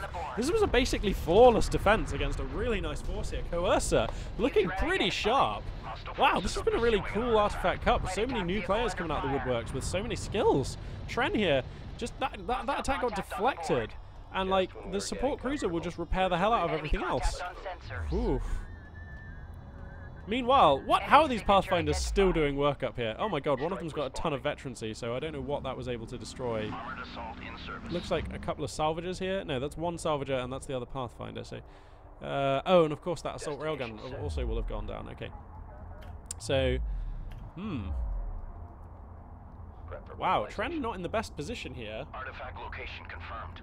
Look at this map control for Coercer. He has eyes in all the right places. He has a myriad of forces. He's got good tech. He doesn't have much in the way of anti-air, but I can't tell. Oh my god, Tren is going for honor guard cruisers though. Oh, I don't know if Coercer's ready for honor guards. I mean, we'll have to see. I'm loving this defensive setup as well. Look at the defensive setup, okay? Railgun right on the hill. Railgun right on the high ground. Railgun right on the high ground. Like, this is locking down all this area with overlapping fields of fire on the railguns. He's got an AAV here to take the brunt off any assault that comes in, which needs repairing, by the way, actually. And he's got armed logistics modules in very sensible positions. This is quite hard to assault. Anyway, now, so we've got a fight being taken here. Looks like Tren is... I think he should... Whoa, these two railguns on the left flank are gonna go down, and Coercer can ill afford such losses. That's... Okay, so the AAV's come around to defend, but that should be a dead railgun if Tren wants to stay and take it. Now he's going to prioritize saving his sound skimmers. Can't blame him for that. That makes a lot of sense. But now there's a lot of forces here. The assault railguns are here, and that's going to mean the assault railgun... If Tren just pursues these units, he will kill them all. He's not going to pursue. Oh, that was a big opportunity lost, because this is quite a little army here, you know, and he would absolutely have destroyed that if he'd have chased. Like, these units would have just been on top of them, killing everything before they could have... I'm pretty sure that Tren takes that fight. Anyway, whoa, but Tren has been doing work on the artifacts, actually. Tren up to 3. He's going to be up to 4 here momentarily. Tren marshalling artifacts. Wow. So, okay, so for all the map control that Coercer has got, like, he has no control over Tren's extraction zone, and that is going to be crucial here. Wow, because it's 4-1. That means that Tren's carrier actually has access to, like, some power here. Oh, and he's putting that power into support logistics, so the speed buff is being applied to all of these units by the production cruiser. You'll see the little orange pulses coming out of it. That means that it's giving extra mobility to units around it. And this is a horrible force. This is a nasty army. Tren here with a lovely force. Sand skimmers, assault railguns, the honor guard cruiser warming up the railgun here at the back. Watch for that one to fire. Oh, it's just going to smite. Oh, that's a wasted round on the Pathfinders, but okay, whatever. If you want to smash Pathfinders with an honor guard cruiser, be my guest. Now this army will fall. The support cruiser realizes it's in the wrong place at the wrong time. That will fall, and I think Coercer thought that he was playing on fair footing, where actually Tren was just building up a horribly good army behind all of this. Oh my god, that honor guard cruiser is just taking shots, taking names, and that should be a victory push. Like, how do you defend this? Okay, you use your carrier. Okay, yeah, because the Saban carrier does have railguns on it. And there are 2 railguns. Look at that. This is what I mean. Look, the pre-positioned railguns on the high ground actually buying a lot of time here. This is a very flat area. and there's no cover for the oncoming Knefi forces here. So Tren can't really push across here. Not with 2 railguns, 3 railguns, 4 railguns holding him, 5 railguns hosing him down. He can't push across there. So fair enough, good defense there from Coercer, using the advantages of the Zaban faction very nicely, because remember, of course, this carrier here represents, like, additional railguns. Like, can we find a railgun turret on the carrier? Is that one? No. They're on here somewhere, I just don't know this carrier very well, I'm afraid. Yeah, these are the railgun turrets. Armored assault online. Anyway, but, you know, Tren is mining off of only 2 locations, actually. Tren not mining off of 3 locations, so they are even in economy. 2 base runners out on the map. Tren only needs 1 more artifact, but I'm not sure I like his focus being all the way over here. You know, a run-by of Pathfinders would create some havoc with his backfield right now. There is an assault railgun here, but that is it. And an assault railgun is not that good of a defense. Hostile unit marked. I think if the Savan player goes into air units, Hostile forces are pursuing an artifact. he has researched air units, then that could be really good.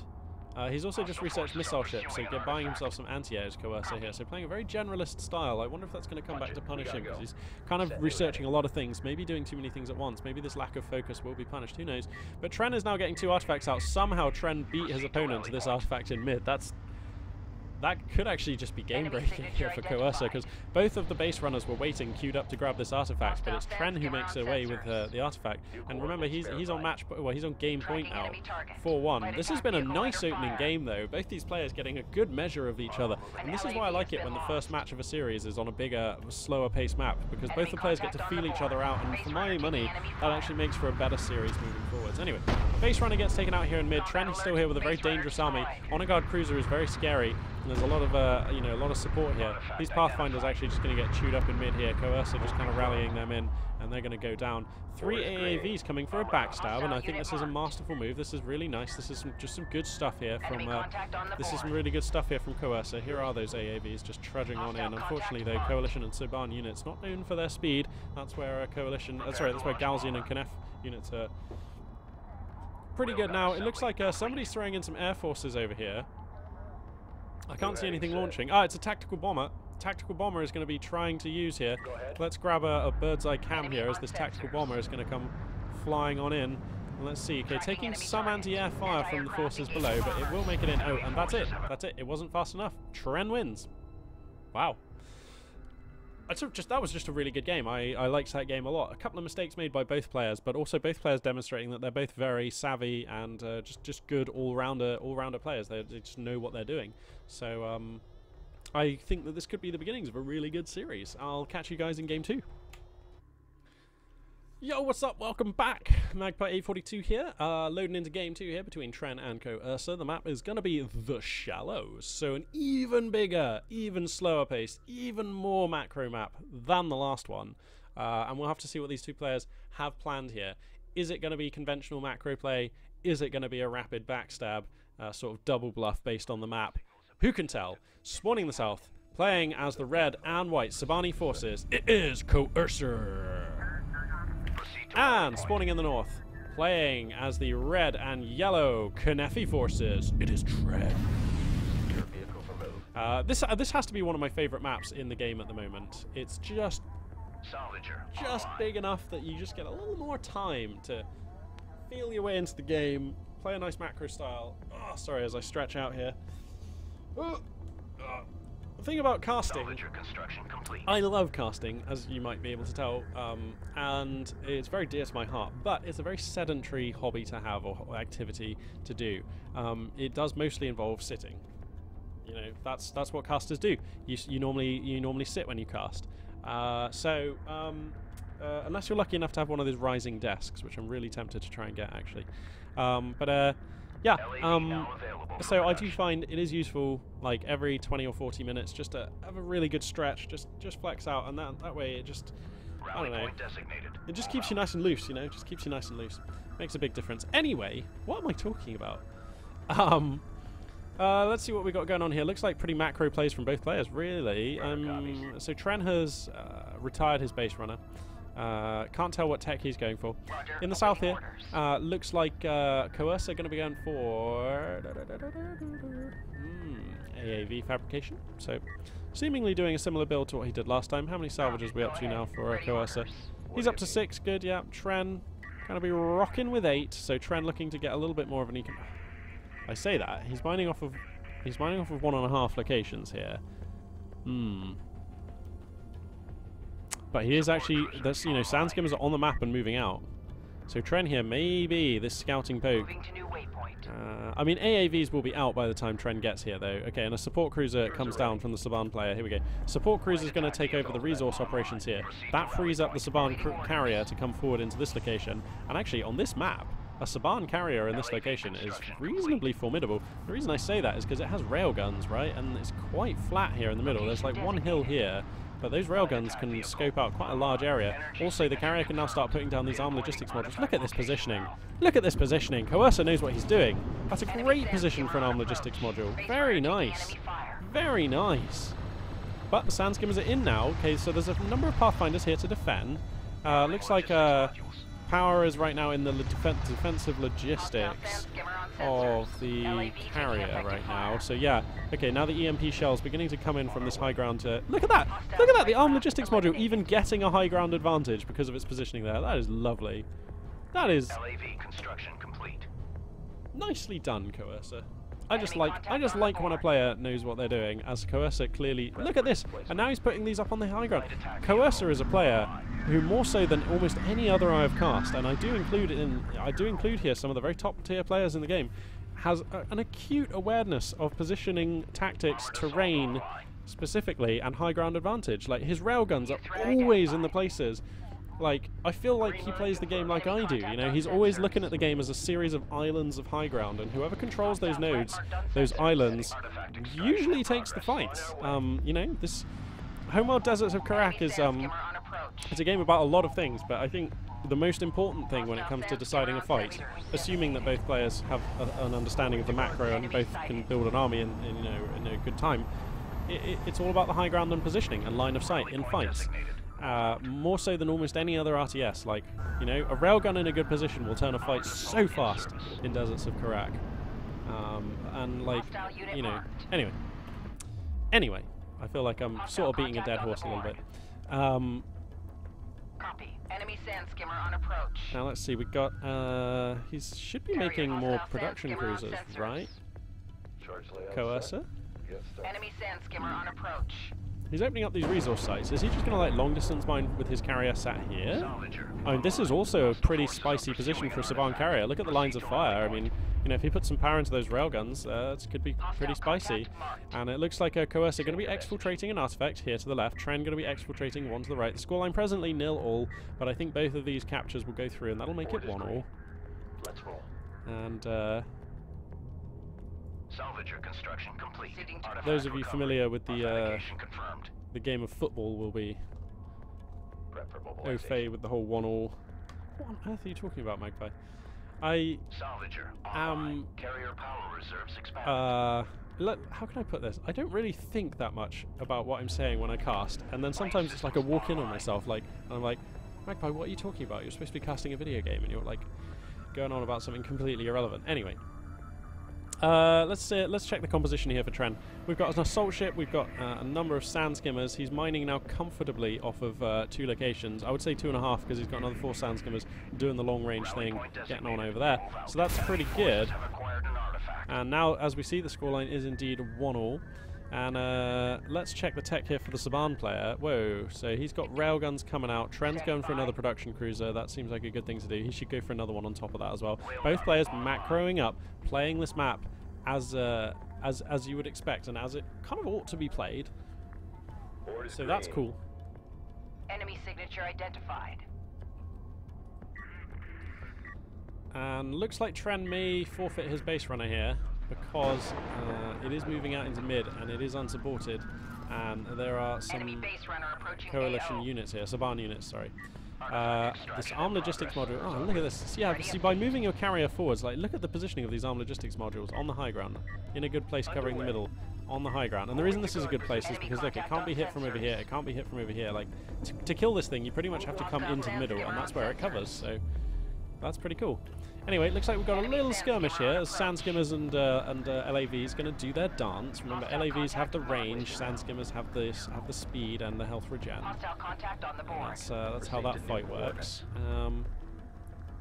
Reading you, command. And it's going to be Coercer here who's going to get out with another artifact. So that's going to be 2-1. A little frustrating here for Tran, who's now mining fluently off of 3 locations. For Coercer, looks like he's soon going to be mining fluently off of 2 locations. So Tran with something of an economic lead here, provided by the fact that he has additional salvagers in the right locations, and his carrier is sitting back doing some mining, whereas the carrier of Coercer is actually out on the map here. So you know, this positioning is nice for Coercer, but it's not without its drawbacks, and he is behind in economy now, pretty much because this thing's here.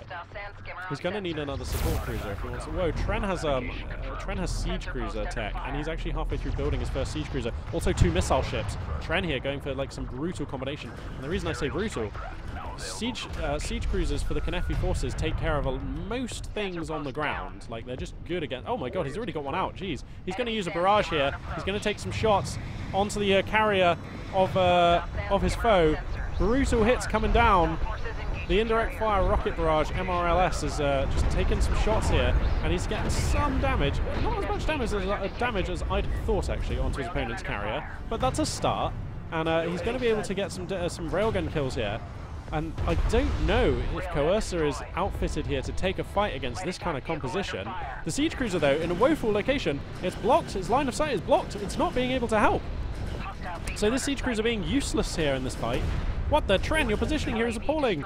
Ah, Tren, the siege cruiser. He needs 1 siege cruiser here and 1 siege cruiser here. The reason I say that is because that would enable this siege cruiser to cover all of this and support mid, and that would enable this siege cruiser to cover the other flank and support mid, which is kind of crucial.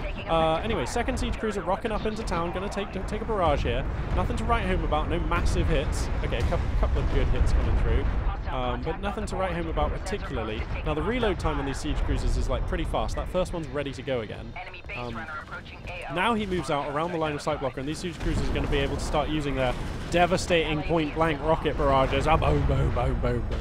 And going to start taking out those AAVs. That is pretty brutal. Now, there are railguns for Coercer on the left here, but I mean, Coercer just... Tren has the superior economy, he has the superior positioning, he has the superior unit composition. The only thing he doesn't have right now is the superior score, and that should be altering soon as this base runner moving out to the right of the map here. We're going to secure that. Now, Tren kind of getting a bit ambitious. Pushing into mid is risky, because Coercer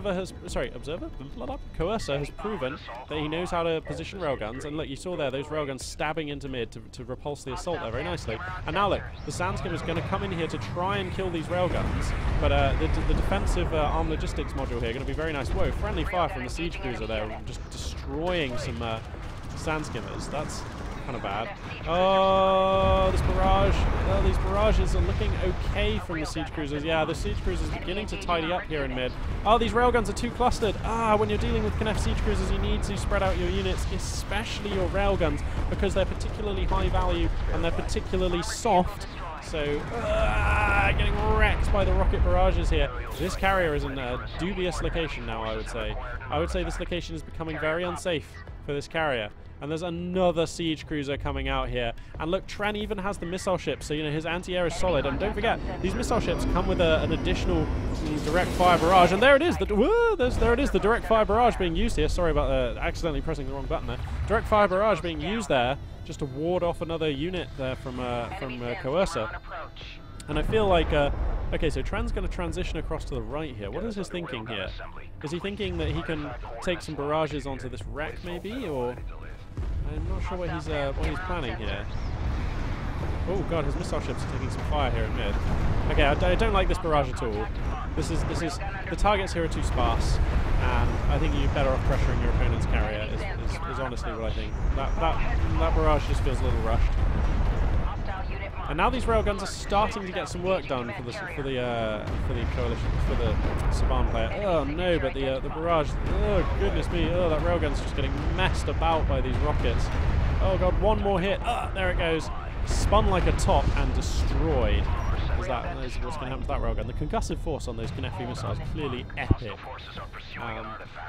So let's zoom out here and get an overview of the situation. Looks like, wow, Coercer somehow manages to grab another artifact. I have no idea. I wasn't paying attention to that. And now a tactical bomber is out, getting some grievous hits on the siege cruisers. They are now considerably wounded, as are the missile ships, but the tactical bomber goes down. A 4th siege cruiser arrives. What? That is game-ending force. That is, you know, that will get the job done. Look at this damage one though. It's so cool. And now, I think if you're Coercer, you've got a GTFO. This is not a safe location to keep building your units from. You need to try and take it from further back. Whoa, the sand skimmers for Tren also now being issues, beginning to overrun into the home base sector. And this is where all of the resources are, so this is danger time. Okay, they're getting constantly EMP'd, which is totes annoying, but, you know, oh god, the support cruiser's going down. There's armor upgrade is done on these sand skimmers, which is why they're being so durable, I suppose. And now these siege cruisers have had some time to repair themselves. Oh god, these units are clustered up. Nice barrages here from Tren. Sweet barrages, getting some grievous damage. Also laying down another barrage over here to try and catch out these railguns. Securing artifacts behind this. And it looks like Tren has completed his evolution from noob to absolute monster at this game.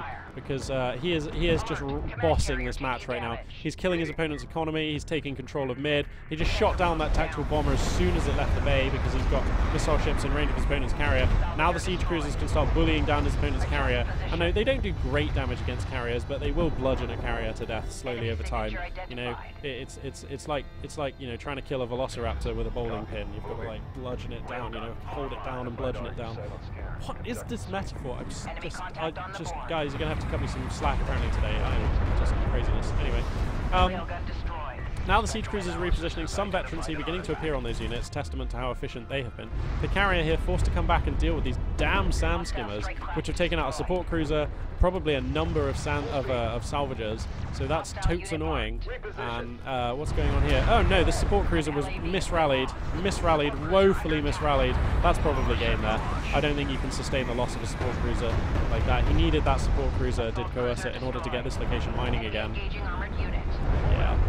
And now the barrage, now the siege cruisers are within range. Oh, they're just devastating the resource lines here. Oh, the rocket barrages are savage. And this is why I play Knef, because I just like big amounts of missiles. Oh, there's another bomber just comes raining in there. And now this carrier is just desperately going to try and venture out onto the map to try and do something, but, you know, it's getting spanked by rocket barrages here. And this is why I've been getting slowly bludgeoned to death by these siege cruisers. Up to 5 now, Tren. And this is how Knef likes to get to the... This is what the Knef game looks like. A slowly snowballing ball of siege cruisers that can indirect fire and direct fire and deal with everything that approaches them on the ground, supported by ample amounts of anti-air. Is very difficult to deal with. And we're at the stage now where the barrages that you can put down with 5 siege cruisers, you know, that will destroy, including the support cruiser, any resource operation you come across. So it represents quite a good mobile raiding force because you can fire these barrages at quite long range as Trent going to put down another barrage onto his opponent's carrier here. Just gribbly is the amount of fire. Gribbly is the word that I would use to describe this volume of fire, which is just like hooning in all over the shop here. And there is nothing left now. Nothing left. No trace of hope. I'll just turn on health bars again. There we go. There is nothing left now. No trace of hope remains for Coercer. But I don't think he should be disheartened. You know, Tren is one of the best players that I've cast in this game, and you know, he put up a really good fight, took it to a game 3 against a spicy player like Tren. That's really good, and for his first Artifact Cup, as far as I know, you know, that's excellent. Look at the amount of missiles here, just hooning on into that carrier. Dear goodness, that carrier is just wreathed in fire and black smoke right now. Apocalyptic barrages being used in there. Oh goodness me! And that will be all she wrote for Coercer. But as I was saying, absolutely nothing to be ashamed of at all. That was just really well played from him. I think that was really nice. If I could play as well as him, I'd be a happy man. To be honest, I'm not probably. Oh, I don't know. I'm probably not that good. Anyway, so yeah, well done to Coercer. Commiserations on your defeat in this case, but good games, showing a lot of promise. And I do look forward to casting you again. And it will be Tren moving on to the semi-finals. Where he'll be joining. No, sorry, he'll be joining China All the Time and A-Game Ranks, I think. So, yeah, funky stuff. And I'll move on right now to cast the final the final round of 8 match. Greetings, welcome back, and welcome to the final quarterfinals match. Pardon me, in this, the Artifact Cup number 7.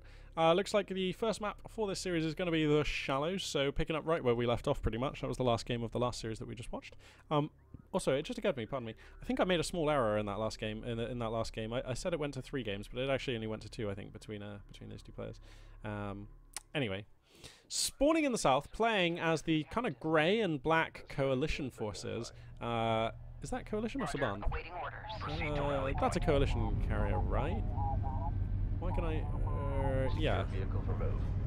No, it's not. No, it's a Saban one. It's a Saban one. Right, okay. I don't know why. For some reason I found it really hard to recognize in those colors. Anyway, yes. It is Tarnamor. Yeah, good name. And, as I switch to the production tab, spawning in the north. Playing as the black and dark turquoisey teal Galzian forces. It is Rithrin! So, let's see if Rithrin is able to do in the round of 8 as he did in the round of 16 and defeat his foe. Nice early UAV here coming on out from Tarnamor. The Scryer reconnaissance drone. That's a pretty cool little thing. You can see it's got this little camera module on the front there. That's very nice. Man, I have to say, one thing that I do like about the Coalition forces and the Saban forces is that their like ability to recon is just much better, I think, than the Galzian and Knef reconnaissance. Like, these drones are fantastic. The line of sight on their LAVs is like massive compared to sand skimmers, who can only see, you know, it feels like sand skimmers can't really see very far. But LAVs can definitely see, you know, further, which is much. It just makes scouting a little easier. And these UAVs, of course, make a massive difference when you're playing as Saban or Coalition. On our way. Anyway, looks like possibly a very aggressive build coming out here for Rithrin. I don't know. This is probably just a standard. See, the trouble is I can't actually see what he's researching, so I don't know how aggressive this is. But there's nothing on the production tab just yet. So anyway, the scouting drone gets taken out. Base runners, anti-air, are going to be enough to deal with that one. Let's have a look at this base runner. Yeah, there it is. That little anti-air chain gun turret on the roof there.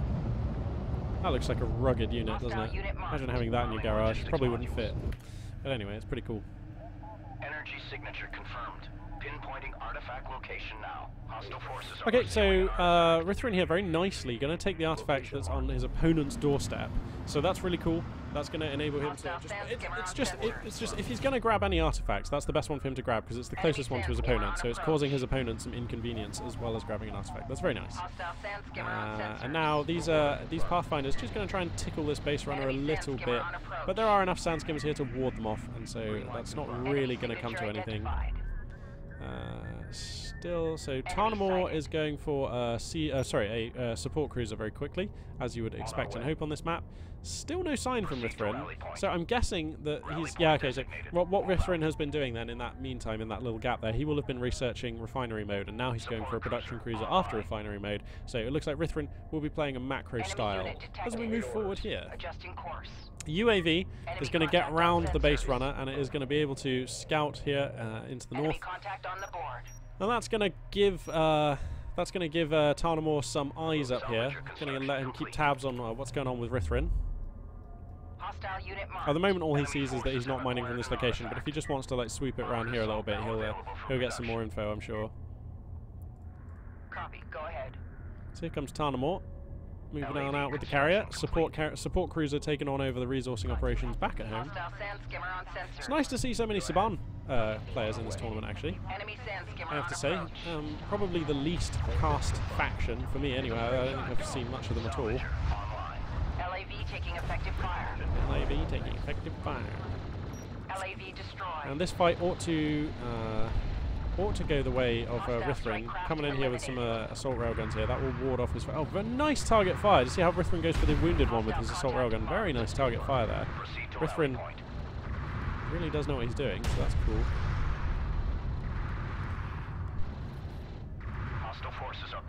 A little armed logistics module popping on out of the spawn. Saban cruiser there. More production cruisers coming out back at home for the Galzian player. That's going to enable him to garrison up more resource locations. Hostile sand skimmer on sensors. Little skirmish being taken here. Honestly, I really think that Tarnamore has no business being here trying to take this fight. Yeah, he's just hemorrhaging units. Okay, okay, fair enough. He nearly got this assault railgun, so that's what he was going for. And he will, actually the assault railgun will be taken out by an armed logistics module. I think Rithrin should have just pulled that one back, but you know, nobody's got perfect micro. Yeah, that'll be quite a nice pickup. There's actually not that much here in the way of defense. Remember, the Saban carrier is pretty rubbish against sand skimmers.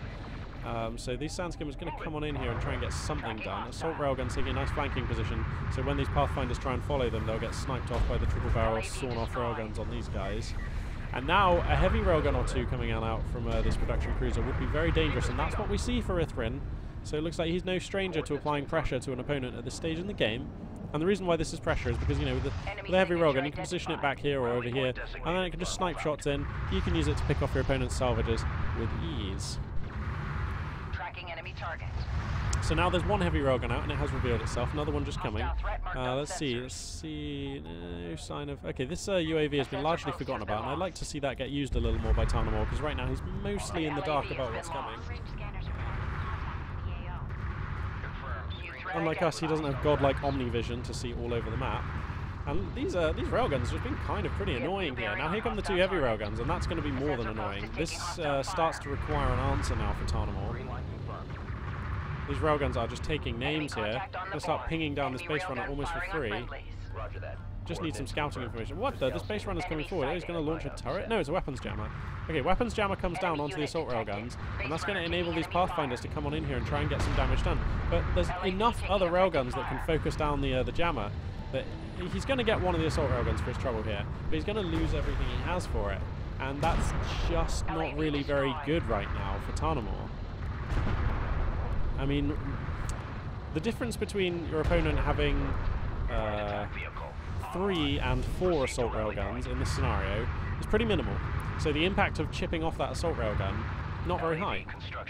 But, you know, the impact of losing like most of your pathfinders that you had at that moment to do that is very high. Now he's back down to like 5 pathfinders. And now he's coming out with them again, just trying to mix things up and get something done. But I mean, he's just kind of getting punished here. Okay, he gets the sand skimmer. He will get that sand skimmer, right? Please tell me he's going to get that sand skimmer. Okay, yeah, he gets the sand skimmer. Damn, Rithrin just using this hill here. You can see Rithrin was just using the terrain provided by this tiny hill here just to like try and sneak that sand skimmer out of there. That was very nice.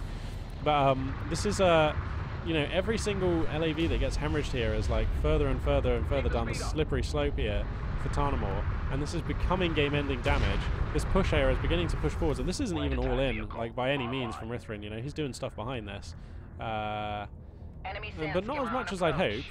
He doesn't have another production cruiser yet. He needs another. Okay, oh sorry. When did this production cruiser come out? What is this production cruiser doing here? Oh wow, I think Rithrin has forgotten about this production cruiser. Uh-oh, that's pretty bad. LAV destroyed. He needs to either bring that out to be another attacking production cruiser or make it start mining from that third location, because it's kind of wasted sitting there. But anyway, you know, he's doing fine with this assault right now. The heavy railguns have gotten themselves into a position where they could start focusing down the opponent's carrier, and that they will. And you know, like, look at how much damage heavy railguns do to carriers. You know, it is real. It is a lot of damage. More sand skimmers coming out to support, more artifacts being secured here, more assault railguns coming forward. Hostile contact on the board. Okay, so this production railgun, sorry, this production cruiser is producing units, so it's definitely been hotkeyed into the production, you know, hotkey, whatever Rithrin has that on. So it's not been entirely forgotten about. It's just like its positional advantage isn't being used. You know, it's providing units, but it can do that whether it's here on the front, where it'll be providing units into you know, a much more relevant location, or it can do that from the back here, where it'll be mining. So you know, producing units from this position, not so relevant. But anyway, maybe he just doesn't want to take out the production cycles to make salvages, but he can do that with his carrier for free without taking up military production cycles. So I'm not sure I entirely follow why that is. Nice jammer here. Going to catch a lot of units. That's annoying, and being focused down here by Rithrin, but not before the Pathfinders get up on top here and manage to pick off a couple of sand skimmers. Did he pick off a railgun there? No, I don't think so. Oh no, and he's just going to lose all these sand skimmers. Sorry, all of these LAVs. Yeah, okay, that will be game there, I think, because I think that was the last bubble of force, the last An LAV has amount, been the last lost. relevant move, I think, that Enemy that contact Tarnamore on is the going to be able to board. make in this game. And now the heavy railguns are going to start working down his carrier again. And now, you know, these assault railguns are in a smashing position, by the way. Using the shadow of this hill, they can get anything that tries to escape beyond this point here. So that's really nice. So the positioning here, very, very nice for Rithrin. LAV construction complete. Looks like the carrier is going to reposition to try and do something. I'm not quite sure what. LAV destroyed. God, it always bugs me just how damn fast the Coalition and the Saban carriers are. Because the Knef and the Galzian forces, their carriers are incredibly slow until you can start researching or putting some more power into the speed systems on them. Sand skimmer on sensors. Which actually, you can't even do that for the Knef one, so the Knef one is just slow for the stop. Enemy signature identified.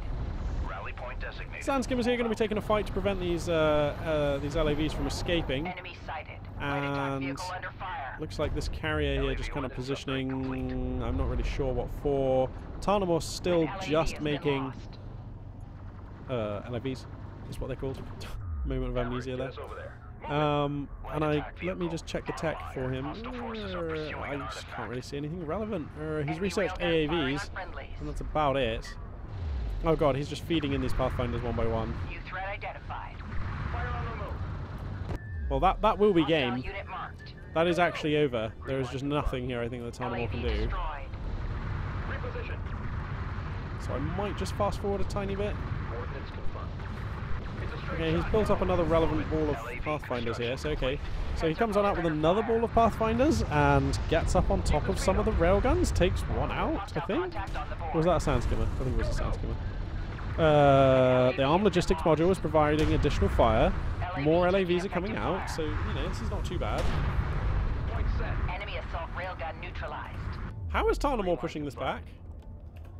Punch it. We gotta go. Hey? Attack vehicle online. It's you see, it's because there's no more sand skimmers here. Oh no, so all of these Pathfinders are just converting into damage on these railguns. LAV construction. Oh goodness me, Rithrin, you forgot to build sand skimmers, bro. Oh no, this is all falling apart. He's hemorrhaging railguns. Uh-oh. You can't afford to hemorrhage railguns now, buddy. Light attack vehicle. Uh-oh. Loses another heavy. He's gonna, oh my.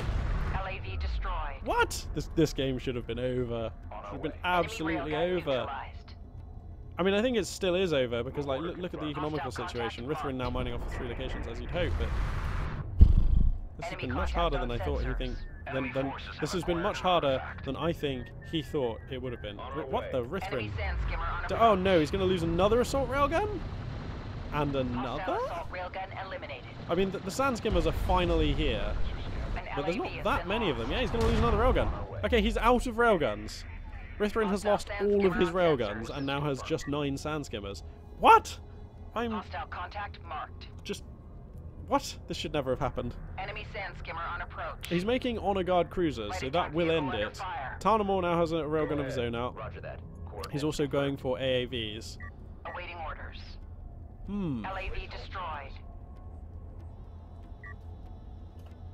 Okay, all of the LAVs get cleaned up by the sand skimmers in mid. Armored assault. And now with Rithrin wants and can afford, he can start... Whoa! Whose resources am I Hostile looking sand skimmer at? on sensors. Rithrin stacking an immense amount of The sensor CUs. post is taking Oh my hostile god, if he fire. would just build 20 sand skimmers with 2,000 of those CUs, he would probably just take this out immediately. He would just win. LAV construction complete. It always baffles me how players just don't look up at the top of the screen and kind of think, oh my goodness, I'm floating 3,000 CUs. I need to just spend that on An something. LAV has been lost. Armored vehicle taking effective Because like if you look at the production tab, Hostile forces are pursuing he's an like artifact. he's not even We are building at from his maximum production fleet cruisers right capacity. now. Like they're just idle as far as production goes, so that's wasted cycles there as well. Ready alert. All stations. Enemy carrier sighted. Move order confirmed. Underway. Light attack vehicle. Anyway, here comes the carrier from Rithrin, and that is going to hit here like a sack of bricks, I would imagine. It's got reasonable amounts of power, enough to power up some of its weapons and also be quite fast. Ready alert. All stations. And that's just going to start chewing down these armed logistics modules quite handily. Move and prepare to. A sensor post has been lost. Hold this location. This base runner here just desperately attempting to escape Ready these 2 alert. All AAVs who are stations. pursuing it. Hostile battle cruiser identified. Base runner engaging hostile. Uh-oh, hostile battle cruiser. Wow, okay, so... Clear out. Hit it. Oh no, I see, that's the honor guard cruisers, right. Okay. Enemy sighted. Wow, the honor guard cruisers are just going to win this railgun war. Railgun Brutal. destroyed. absolutely brutal. Remember, the railguns on the Honor Guard cruisers have AoE. Okay, wow, nice use of a targeting jammer here, and then a good dive from these Pathfinders. And I have to say, actually, credit where credit's due, Tarnamore has been very good at putting down these targeting jammers and then rushing enemy units. Whoa! Picks up an Honor Guard cruiser. What the hell? I'm sure that should never happen under these circumstances. Those Honor Guard cruisers were just kind of caught out there. But this should be over. Rithrin has parked his carrier on his opponents, and there's no escaping that. Plus, it's at match point on the artifact count. Plus, the economical situation is miles out of hand. Plus, there's an Honor Guard cruiser parked like here. So, it's fair to say this is a game that Rithrin will be winning. But he took a little bit longer than I thought getting here. I'm just going to fast forward a little bit because this is still going on. This is just totes over though.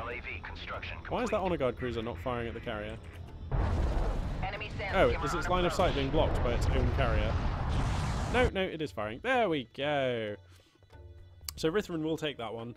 Again, apologies for using the fast forward feature, but I just don't think that there was anything particularly entertaining to see there as Rithrin closed that game out. And we'll be moving on to game 2 of this series momentarily. Hey, greetings, welcome back. This is game 2 here. Looks like Firebase Krill gonna be the map. And I do see a lot of cheese go down on this map, a lot of early aggression. I'm not sure you would call it cheese necessarily, but a lot of early aggression. So that could be what's on the cards here. Now, let's see. Spawning in the south, playing as the kind of grey Saban forces, it is Tarnamore. Whoopsie, it is Tarnamore. There we go. We'll get a hang of this zoom one day. And spawning in the north, playing as the black and kind of dark tealy blue Galzian forces, it is Rithrin. Rithrin taking a pretty nice game 1, but did go on a little longer than I thought it might. Kind of very hard for him to close it out, I suppose. Anyway, he's going to be moving out onto the map with his base runner. Seemingly, he's not one of these players who likes to consume their base runner with the retire ability to gain additional resources in the Salvager online. Light attack vehicle ready for assembly. Tarnamore likewise moving out with his base runner, but he's just going to find a production cruiser, I believe, and therefore sand skimmers, and therefore die? I don't quite understand why this base runner is out on the map unsupported like this. This seems unusual. Base runner, what are you doing, brah? What's the plan here, eh? Enemy sighted.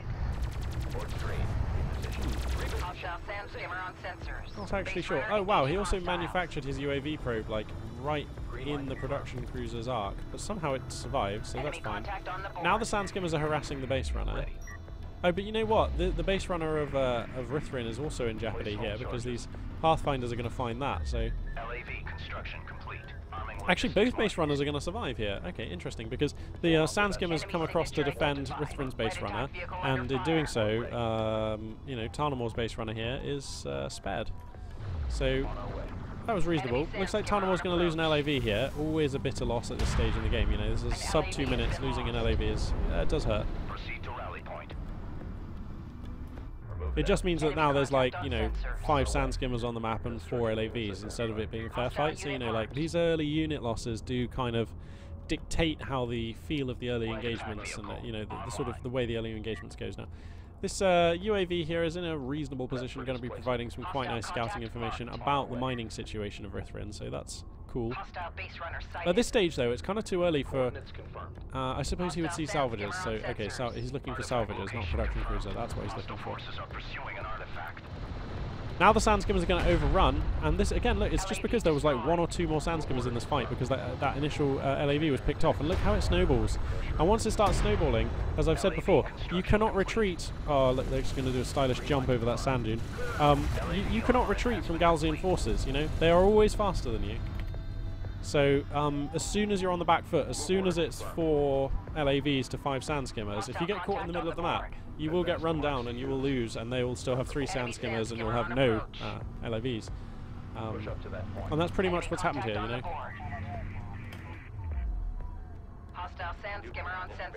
So taking a pretty damn sweet fight, it has to be said, a pretty damn sweet fight is Rithrin here. And now he's going to find his opponent's base runner. So that's going to get mopped up. There's nothing that will save this, so this time it really is dead. Unless... surely it is dead. Because the reason I say unless is, unless these Pathfinders attack this base runner and then the Sand Skimmers have to get called away to defend it, that's the only way it could possibly survive. But look, Rithrin sees it, maneuvers his base runner up to the north, picks off his opponent's base runner, and now, oh, he's losing a bit of time here, there we go. Now he can rally his own Sand Skimmers over here to defend his base runner, which he should be able to affect momentarily. An AAV is making its way on out here though, so Tarnamore has some reinforcements with some higher tech moving into the map. Enemy target. New fabrication facilities now operational. Coordinates confirmed. Enemy signature identified. Green line confirmed. New threat identified. Enemy engaging armored unit. Push through. Push back. Fire. Roger that. Adjusting. Nice high ground position here for Tarnamore, Tracking hostile. Rally point. but he is outnumbered and outgunned. Assault railguns will completely beat his armoured assault, enabling Rithrin to grab an artifact, so it is 1-0. Let's check the tech here for Tarnamore. So he has AAVs, he has... no, he doesn't have railguns, he just has AAV research. Hostile contact on the board. Interesting, because AAVs unlocks the battlecruiser, and the battlecruiser for the Saban has railguns on it, not broadside cannons. So you can actually make a battlecruiser without researching railguns, even though it has loads of railguns on it. Roger. Enemy That's contact interesting. on sensors. Moving up. I'm pretty sure I'm right about that. Anyway. Proceed to rally point. So yep, this little force here for Rithrin is going to maneuver its way back into a slightly more defensive position, and you've got to agree with Rithrin. Like, if you look at the force dispositions here, you know, we're talking about a military might of 3 Sand Skimmers and 3 assault railguns versus 8 Pathfinders or LAVs and 2 AAVs. So I think that fight pretty much favours the Saban player, who's also actually, you know, mining at long range. He has more salvagers than Rithrin does. So Rithrin is going to have to expand here. He's going to have to... yeah, okay, so he's building salvagers and he's coming across. He's going to down the drone, but the drone does see the expansion attempt. He saw the salvager come out. He saw the production cruiser coming up here. So if he was able to actually click over there and see this, Tarnamore will know his opponent is going to be easing off the aggression. And maybe... actually, it looks like Tarnamore's decided now's the time to strike, and I like this a lot. This is good instinct here from Tarnamore. Comes in here, picks up a number of Sand Skimmers, and then he should get these, he should go for the railguns. I don't know why he was positioning to the left there. That may cost him here. He did also focus fire. He's not focusing fire. This is making such a big difference. Oh my goodness. Oh no. I think if he focused fired, he would have actually won that fight. And the reason I say that is if you focus fire, you put all of your damage onto one railgun until it's dead. Okay, the total amount of damage you need to do is still the same. It's 3 railguns worth of health. But by target firing them, you remove 1/3 of your opponent's firepower by killing each railgun as quickly as possible. And that means that your guys stay alive much longer, doing increased damage for longer. So I really think if he'd have just target fired, he would have gotten all 3 railguns. Somehow, he's actually going to get them anyway. I was not paying any attention. I was busy explaining. I didn't see here how he actually managed to do that. What the... okay, that seems weird. But now it's Tarnamore who's just massively ahead right now. He's...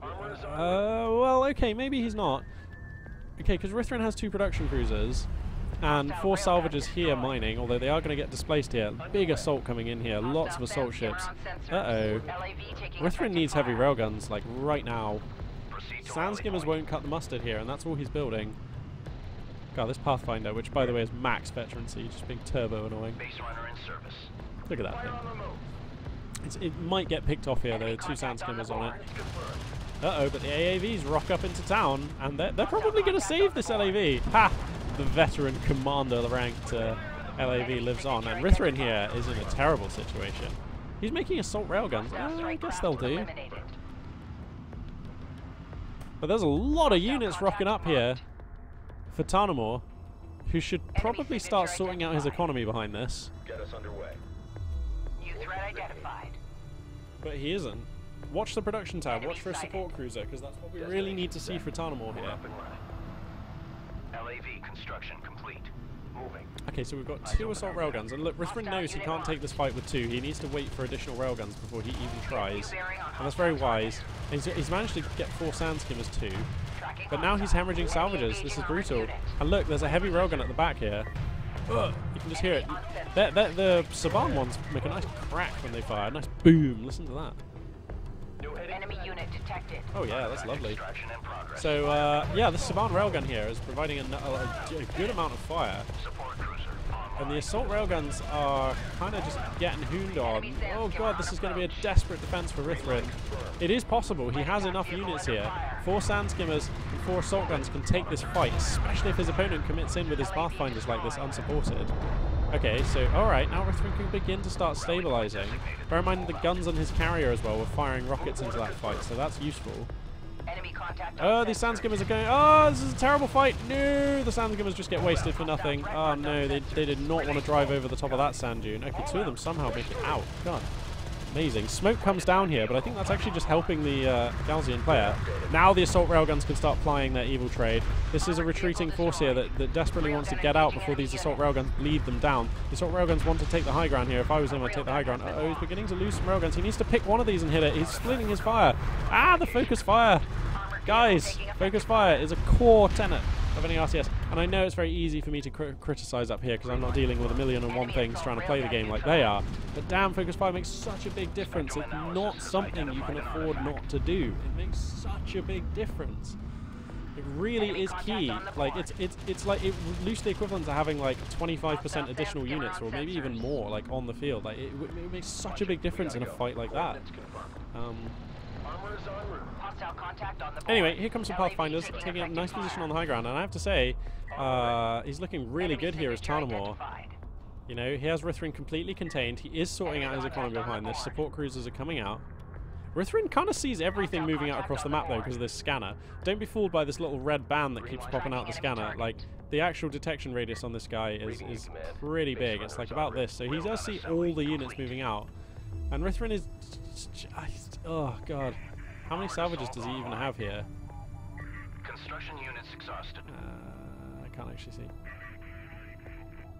So he does have 6 salvages here. Okay, so he is mining optimum efficiency from this one site, but like he desperately needs to get his next base out. And it looks like Tarnamore here is starting to marshal the artifacts, starting to take out the scanner on the map. Just beginning to look like he's kind of winning this one, like in every way now. Rithrin, you get. I think Rithrin has to try and take. He has to try and take this force here now.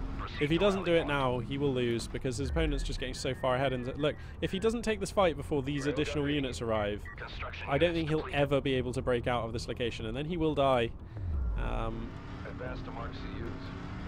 Okay, looks like he's going to flank around the sand dune. I don't think that really works for him because his opponent's units have the superior line of superior range. Oh no, the Pathfinders get on top of his assault railguns. Ah! You can't have that happen. Oh dear, it's all going wrong. He's hemorrhaging his assault railguns. Oh dearie me. That will be all she wrote. Oh sorry, as I turn on health bars, that will be all she wrote here, I think, for Rithrin. He will die here. This looks like brutal and lethal force for Tarnamore.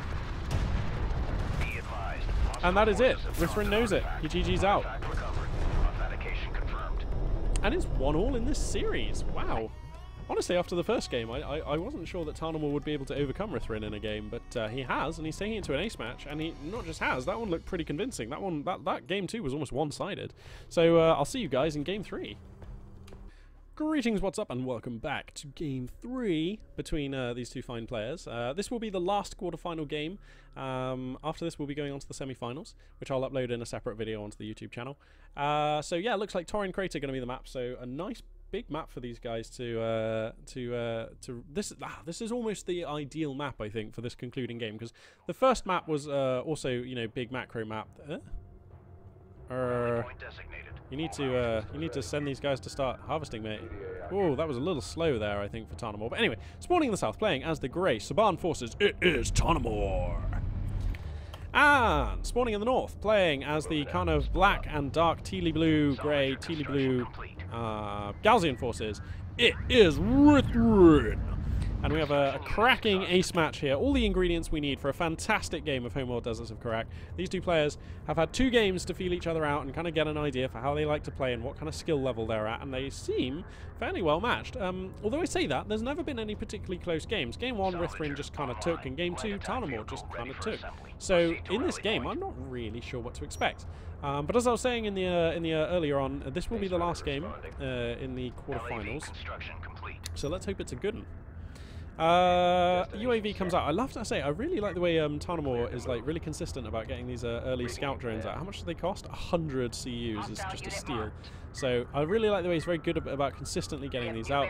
Rithrin here getting a cheeky scanner down onto his opponent's half the map. I don't imagine this will last very long. And that scanner, you know, that costs no CUs, but it has a 5-minute cooldown.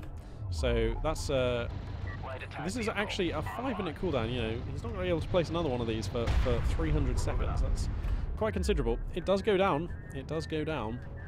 Let's just bring up the production tab here, and we can also check the tech here for Tarnamore. So Tarnamore going for the pretty standard, reasonably, you know, the AAV research first, which is very standard. I think when you play a Saban, as I've said before, you have to prioritize this, and it makes a lot of sense to do so.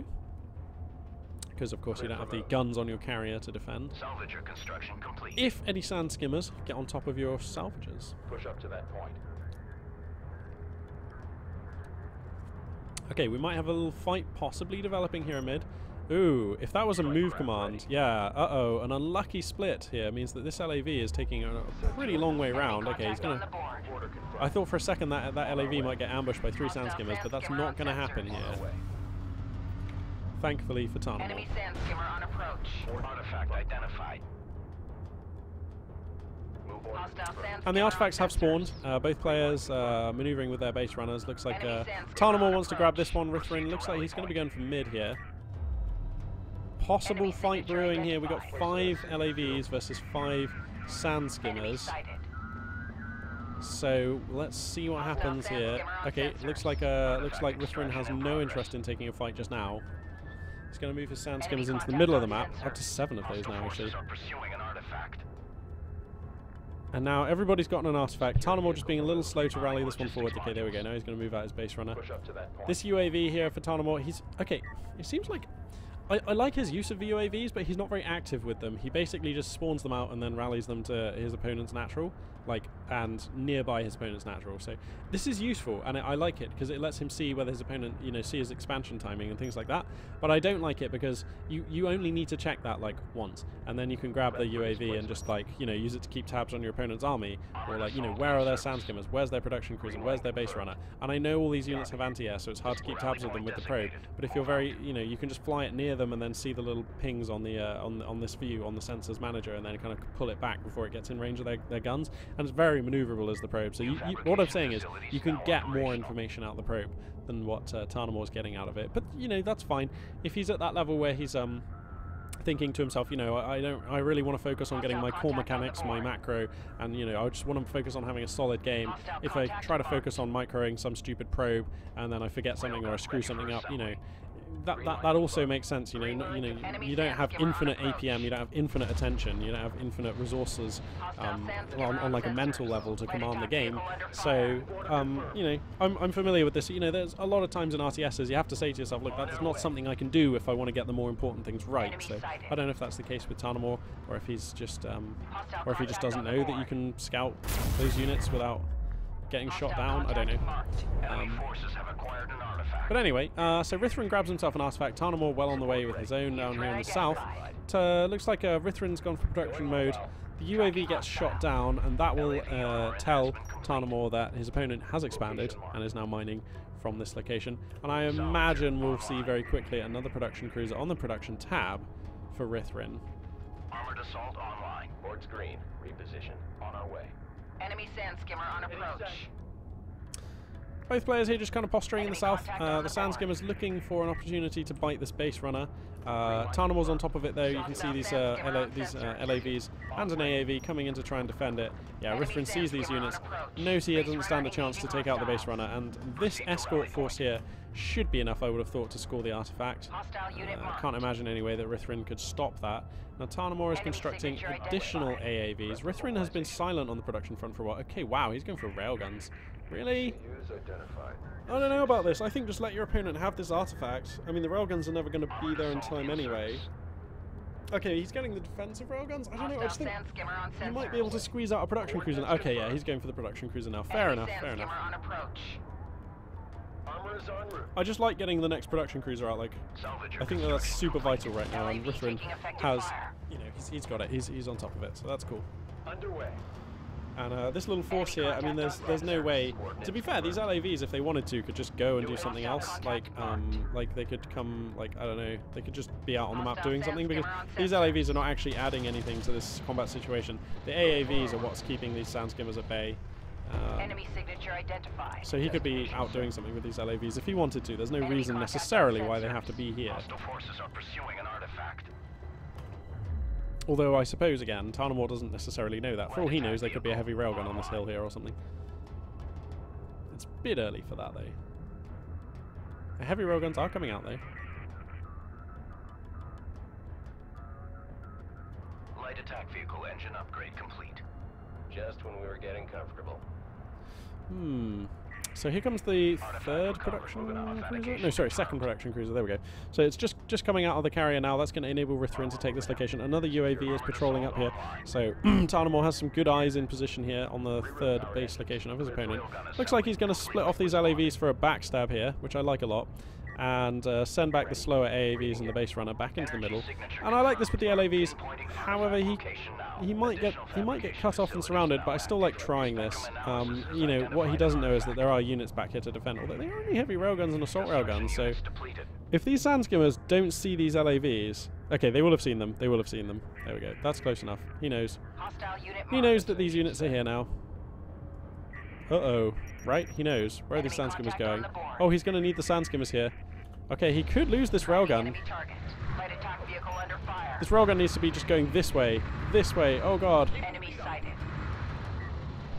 Oh, God. Oh, no. Assault railguns are so terrible once Pathfinders get on top of them. Once these LAVs get on top of them. Oh, no. These LAVs are going to have a field day. Oh, how is this happening? Oh, God. So they're going to get this assault railgun, maybe? Okay, he's just going to prioritize the heavy railguns. Let's bring up some health bars here. And he's going to get one heavy railgun, I think. Is he not going to get that? Okay, yeah, he does get it. Okay. Okay, so that many Pathfinders for an assault railgun and a heavy railgun. Yeah, it's probably worth it. But I don't know. Could he have gotten more out of that? Don't know. Probably not. But anyway, I like that. I like that attack. Whoa, he's just not being active with any of his units though. He's got like reasonable amounts of forces here that he could just be posturing out on the map with. This is quite a sweet army actually. 2 railguns, 5 AAVs, and how many Pathfinders are we up to here? Whoa, 11. So now 12. Yeah, he's just building more of them. So I like this. I like this army a lot. He needs to remember to keep these guys up though. Oh, and as I say it, there we go. So yeah, that's cool. I like this a lot so far. I like this a lot so far for Tarnamore. He's looking pretty good. How many are these? All assault railguns? Yeah, they are. And look at this UAV here. There's no anti-air over the army, so Tarnamore sees everything. He sees everything.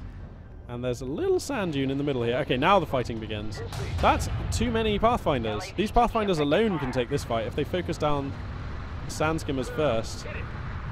Yeah. Oh goodness me. Rithrin coming undone here. Oh no. These Pathfinders are just gonna. They should go for the sand skimmers first, but it doesn't make too much difference. I think he's academic at this point. Yeah, he's doing it. He's going for the sand skimmers first. Oh, brutal! And now the assault railguns might be forfeit. That's some pretty nice trades there from Tarnamore. You know, he got a lot of sand skimmers and an assault railgun for just his LAVs. An LAV has been lost. Artifact extraction in progress. Having said that, though, he now has no LAVs, which means that his army doesn't have that flexibility. That means that this army can be beaten by heavy railguns now. And there is one heavy railgun out, taking some shots. Yeah, you see, that's going to push this army back now. But Rithrin, okay, he's mining off of 3 locations. I don't like this very much. Rithrin seems to always leave his assault railguns guarding his back locations, and I don't think assault railguns are a very good thing to guard back locations. Assault ships are much better, because they're cheaper, and they are more durable, and they deal with Pathfinders, which are the key backstabbing unit for the Saban player, much better. So I don't really... These assault railguns would be much better gathered up in a ball and trying to help out fight in mid, rather than being out here kind of guarding against backstabs. I'm not sure I like that from Rithrin. Anyway, Tarnamor is letting his economy slip, though. Look at this. Rithrin is mining off of 3 locations fluently. Tarnamor just 2, and it doesn't even have a support cruiser on the way. There's a third production cruiser coming out here for Rithrin, and once that's on the field, he will be free to push quite strong at Tarnamor, quite strongly. There'll be a good push will come out. 2 Sandskimmers going to raid on in here, but they're going to see a wall of AAVs, and that is not something they want to tangle with, so they're going to get out of here. What are these assault railguns doing, trying to come out across the open? This is never going to work. Oh my god, these Saban railguns will cut you down. Rithrin, why are you trying to engage this? Oh wow, he gets like 1 AAV for 2 of his railguns and all his Sandskimmers. That's not so good. And now he's forced back. Rithrin, no, you're on the verge of being... Okay, so if Rithrin just doesn't die to this 2-base attack, he will be fine and his 3-base economy will win. That's how this is supposed to work on paper. And actually, he's got 6 assault railguns, 3 heavy railguns, but no Sandskimmers. Like, he's got 4 Sandskimmers. That's not enough. You have to respect the LAVs. Oh god, the LAVs are just going to barrel on in here. Okay, this actually could be an overextension from Tarnamor. This is too many. This is a horrible choke point. The carrier has AoE weapons. Yeah, you don't want to get caught there with LAVs. But now the AAVs can push over here. And he's going to get some salvages. And this is the damage he needed to do. This is how you beat somebody who's got a 3-base economy. You put them down onto 2-base. Oh, this is the damage he needed to find. 4 salvages. Boom. Wipes out an entire mining base operation, more or less. Okay, well, 2/3 of a mining base operation, because this is the home base, so there's 3 patches here. But, you know, he wipes 4 salvages off of the economy of his opponent. That is big.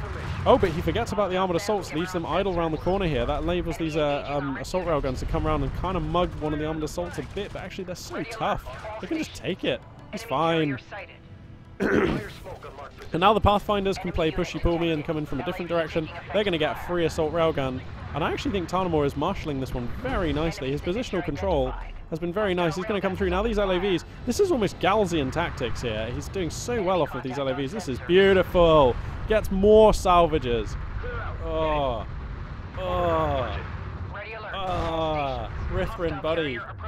You are being outdone here. This is not what I expected at all, I have to say, after game 1.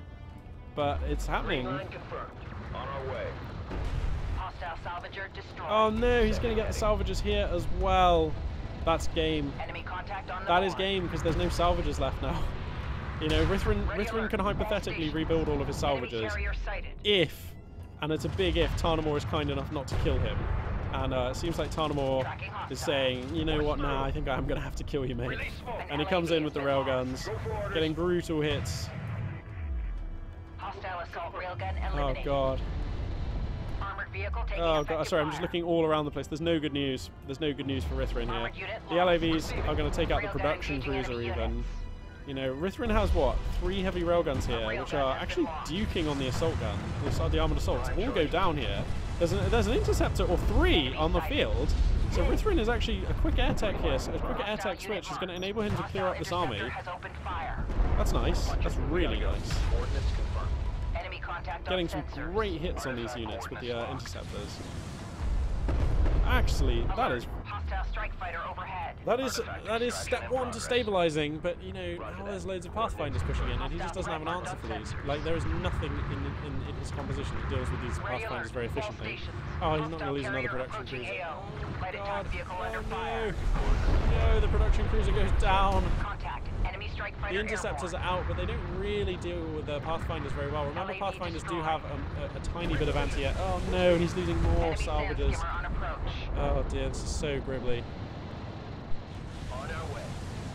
These interceptors are taking shots at the Pathfinders, but the Pathfinder's actually very hard to hit with those missiles. Oh, and they even shoot down an interceptor, because the interceptors, like, there's a lot of veterancy on these Pathfinders. Look how efficient these Pathfinders have been. And they're going to get away with it. And, I mean, look at this. Now Tarnamore is mining off of 2.5 locations. I'd love him to get another support cruiser, I really would. He's, you know, coming out with a lot of units here. Let's take a look at the resources tab here. Rithrin is floating so many CUs. What the? If he'd have, what the? That is, I mean, he doesn't really have the production facilities to spend those now, but he did until recently. So I wonder why he's got that many resources. Anyway, We're moving up. All systems green. This army in the middle is like, that is game-ending force for Tarnamore. I mean, that is, he's got the anti-air now as well. Oh wow! Not to mention, of course, these missile ships have the cluster mortar on them. The cluster mortar is pretty good against sand skimmers, so you know it will almost one-shot them. So, and there's AAVs in the mix here as well, so it's quite a nice composition here for Tarnamore. He's grabbing additional artifacts too. And this should basically be over for Rithrin. I don't think he can do anything. He's floating so many resources though. Rithrin, what? Oh, he's building another production cruiser, I see. Here come the interceptors, but there's nothing they can do here. Missile ships are just going to wipe them out. We have new bearing on hostile target. Oh god, all the interceptors, again, all of them, but 2 of 6 interceptors go down. That leaves just 4 alive. They're going to come across and take care of these Pathfinders. Wow, when the Pathfinders are not moving, the interceptors can land some shots, but oh god, the AA on the Pathfinders is actually enough. It's taking care of these interceptors very quickly. Contract on the board. Enemy interceptor engaging unit. Oh no, so basically Rithrin just traded all of his air force for Enemy sighted. like 4 Pathfinders or something. That's not good. You don't need me to tell you that, I think. This interceptor will probably also be forfeit here, I would have thought. Is he going to make it out? Okay, he makes it out, but this is basically over, I feel, for Rithrin. If Tarnamore feels like pushing in for the win, Tarnamore actually giving Rithrin way more slack than he, you know, if these units were here, this would be so horrible for Rithrin, but they're not there. So when we were getting comfortable. what is this? This is an artillery cruiser. That's what's coming on out here. Look at that thing.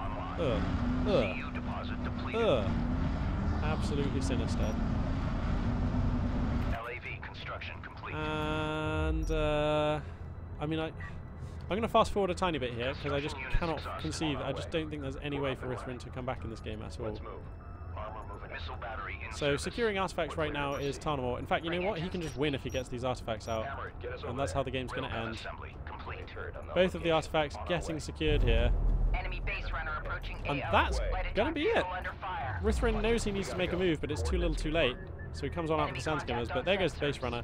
And that will be game. Tarnamore is our 4th and final semi-finalist. Congratulations to him. Very well done. Rithrin, some good games there, but it wasn't enough. And again, like I say, I look forward to casting him again in the next Artifact Cup. He's definitely one of the better players, is Rithrin. So, but not making it to the semi-finals on this occasion. So I'm going to stitch this video together now and upload it. I'll stitch this video together now and upload it. And then tomorrow, hopefully, I will be able to cast and upload the semi-finals and the finals. And that'll be sweet. So, yeah, thank you very much for watching. This is Magpie842 signing out.